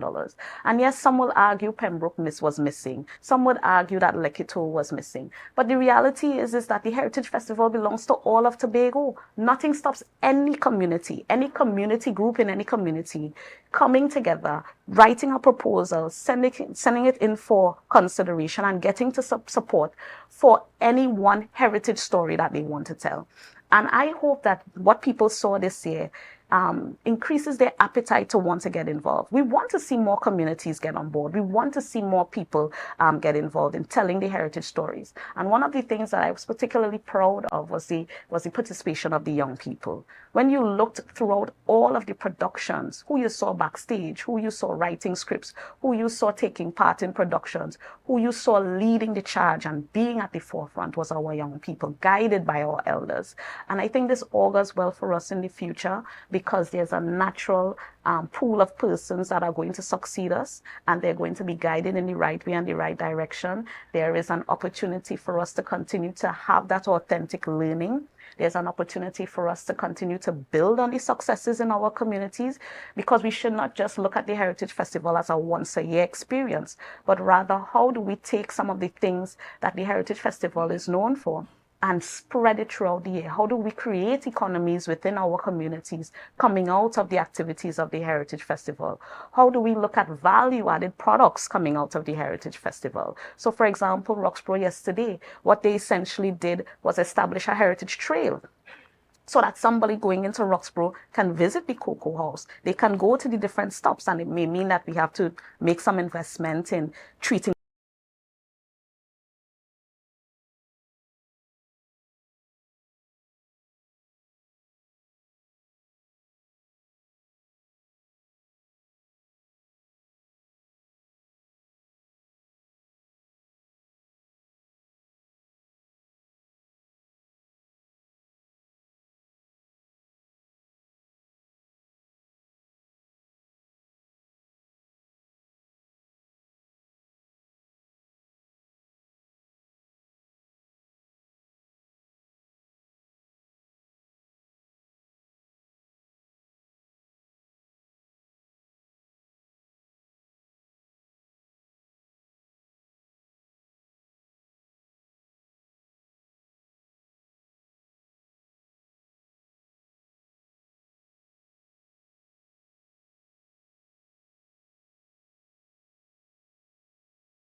but ignoring the fact that Trinidad has many carnivals taking place in the Trinidad space at February. So you have Remania San Fernando, which looks similar to what Tobago Carnival used to be back in the day. Suffice it to say, I know that we look at the machinery that exists in Trinidad, and it's a whole industry that exists. Private sector runs and manages a multi-million-dollar industry. And one of the things that we recognize is that one, Tobago doesn't necessarily, that may not necessarily be the business model that Tobago that fits into the Tobago aesthetic, where you have these big bands with thousands of masqueraders. So I could understand the fear. What has happened, what I've seen happen, especially in the last 2 years, is that bands in Tobago have recognized, look, there are some things that we have as strengths, and there are some things that we need some assistance with. And I've seen these bands take it upon themselves to stretch their hands across the waters and pick up the phone and call and to engage on their own without the involvement of the THA. The THA never had to make a call for Trinidad bands to come in the space on one end and bring Tobago bands in the space and then have them have a networking. We've never had to do that because bands realize that there's a business behind Carnival. There's a business behind bringing a Carnival band, so that the approach has to be very business-like. So that they have now engaged the people who have been in the business for years and they have successfully collaborated. Right. So one of the more successful collaborations that we've seen from day run is Ronnie and Caro and Jade Monkey. Right. They've been in this space since year one, and that we are seeing more and more bands entering into partnerships and collaborations on their own with Trinidad bands. But is the Tobago Carnival open to embracing bands like Yuma? Well, I can't really answer that question, you know why? Because where I sit, I see that there is room for inclusion. That's where I sit.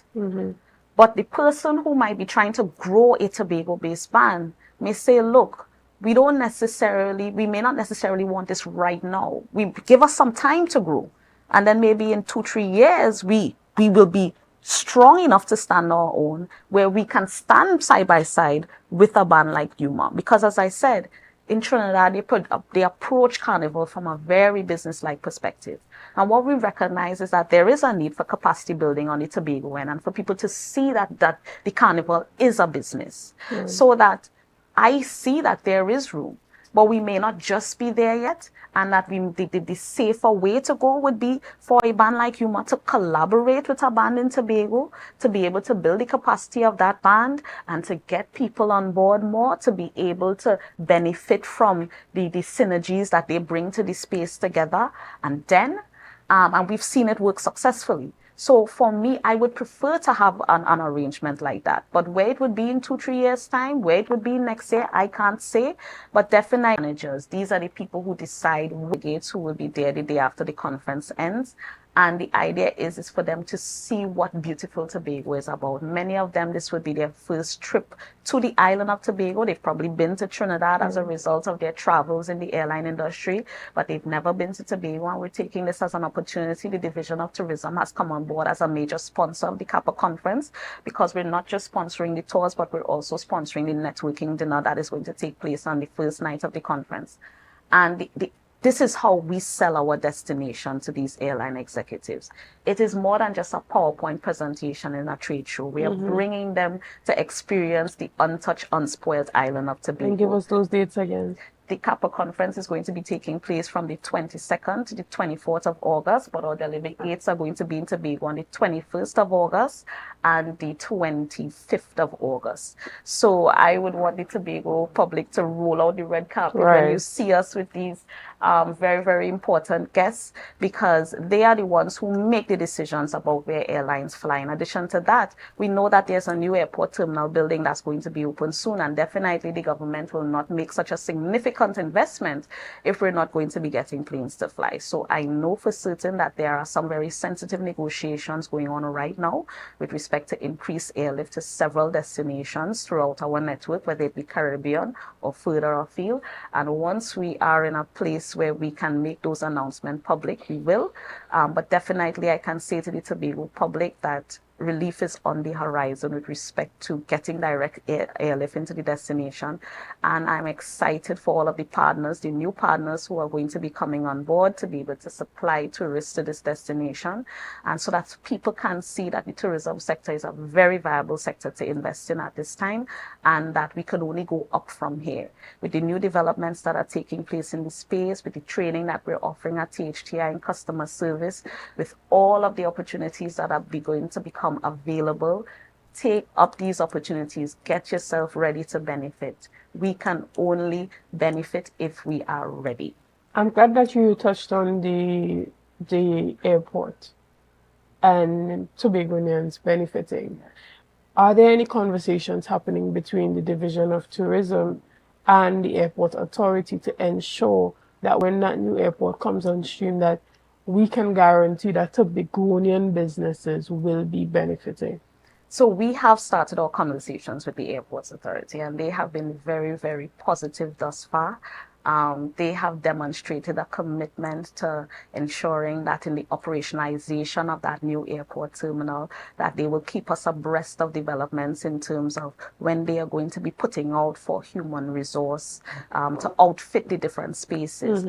They shared with us some of their plans in terms of what they're going to be doing with the old airport terminal and the fact that they're going to be moving all their operations over to the new airport terminal. So that once we get that information at hand, then we will be doing some very, very strategic work to get our residents ready to take up those opportunities. So we have discussed what are the positions that are going to become available, when are they going to be doing recruitment, that kind of thing, so that we can get people prepared in advance to be able to take up those opportunities. We're not there yet because the timelines that they gave us is that the new airport should be opened about a year from now, so that we have a little bit of time to be able to organize how we're going to be assisting in terms of ensuring that a lot of Tobagonians get an opportunity to be able to access jobs at that new airport terminal. Especially for the small businesses. Yes. How do they begin to prepare? Because I mean, it's going to take significant capital injection to set up a viable business in that airport, specifically in the duty-free area. So would Tobagonians be given, sufficient notice to prepare themselves for those type of opportunities? So all of that will form part of the conversations, because definitely there must be some local content there. It can't be that we're investing all this money in an airport in Tobago and the duty free is only made up of persons who do not reside on the island. And persons who can actually afford to be all there. of that. So for us, we have a vested interest in ensuring that we can get some entrepreneurs ready to take up those opportunities. So we continue our conversations with the Airports Authority. They know where our heads and hearts are at. First and foremost with the people of Tobago, and ensuring that they are the ones who are the premier beneficiaries of all that will come from that airport development. And because we have such an excellent working relationship with the Airports Authority, they have basically indicated to us that they will help us, they will give us some information that will help us plan better to be able to get people ready. I know that even some of the banks, they have developed new products to be able to supply capital to new businesses that are coming into the tourism space. And that is some of the information that we want to make available. There are plans for us coming out of my conversations with the chamber. We want to host some conference type activities to get tourism businesses in this space. And we want to do this at a time where we have to give them sufficient time to get their businesses ready, because all of these opportunities are coming at the right time for the tourism sector. The opening of the new airport, new airlift coming to the space, hotel developments that are in trade. 2025 is going to be a huge year for the tourism sector on the island. And I don't just want people to hear my words and take them for lip service. 2025 is going to be a huge year for the tourism sector, so we have to use what is left of 24 to get our people ready. And we stand ready, willing, and waiting for the opportunity, but we are also putting it there that we will be doing some very targeted activities to get our stakeholders ready for new opportunities. Excellent, and it doesn't get any better than that. If you are a business person, an entrepreneur, or you just have a bright idea for that new airport and how you can contribute as a Tobagonian, get yourself ready. because 2025, as the Secretary says, is an excellent year for tourism on the island of Tobago. I mean, there are so many questions that can be asked. My list is long, but unfortunately my time is short. So this morning I want to say thank you so much to Councillor Tashia Grace Forrest, who is also the Secretary for Tourism, Culture, Antiquities and Transportation, for coming in this morning and allowing us to have this conversation. Now, we know we have to grab her while we can. She's quite a busy woman, but we hope to have her back on set very soon. We want to thank you so much, Secretary. Thank you so much. And we very, hope that very you have a engaging great conversation day. this morning. Guys, we want to thank you so much for joining the conversation this morning. Thank you for your likes, your shares, and your comments. And thank you for all that you have been doing to make Tobago Updates the #1 broadcaster here on the island of Tobago. Have a great day, and we hope to engage you with much more conversation tomorrow. See you soon.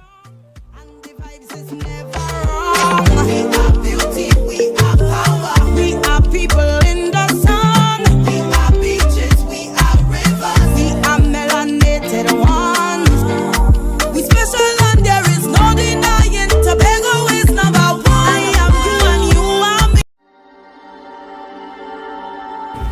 Last year, October 2023, the island tilted.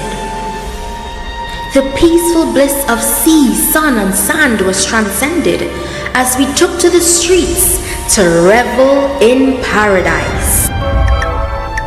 Yeah! We love Tobago Carnival! Tobago! It's such a nice place! Tobago Carnival, we're right here. We're not leave it till we go right down. It's the greatest, it's the best, it's safe, and it's beautiful! I love Tobago, baby! Coming back next year. Hey!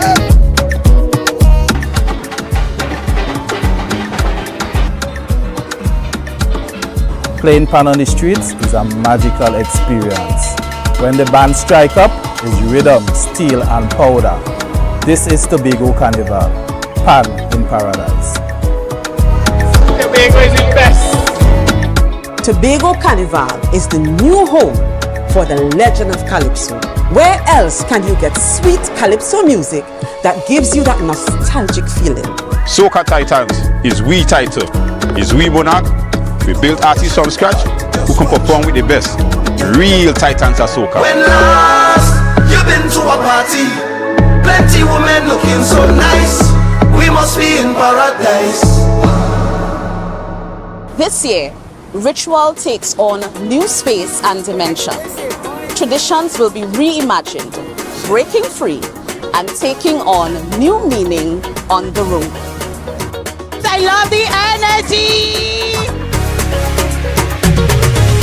This year, the revelry is bigger and better. More colors, more meaning, great packages for the masqueraders. Tobago Carnival is freedom. This year promoting safety in all events for Tobago Carnival. This year promoting whining, not minding people business. This year promoting clean fun, security and freedom. Freedom to be any version of yourself that you choose to be with love and safety. Here, you have permission to be you, uninhibited and free. So what you waiting on? This year, this October 2024, experience the ritual, revel in paradise, release yourself.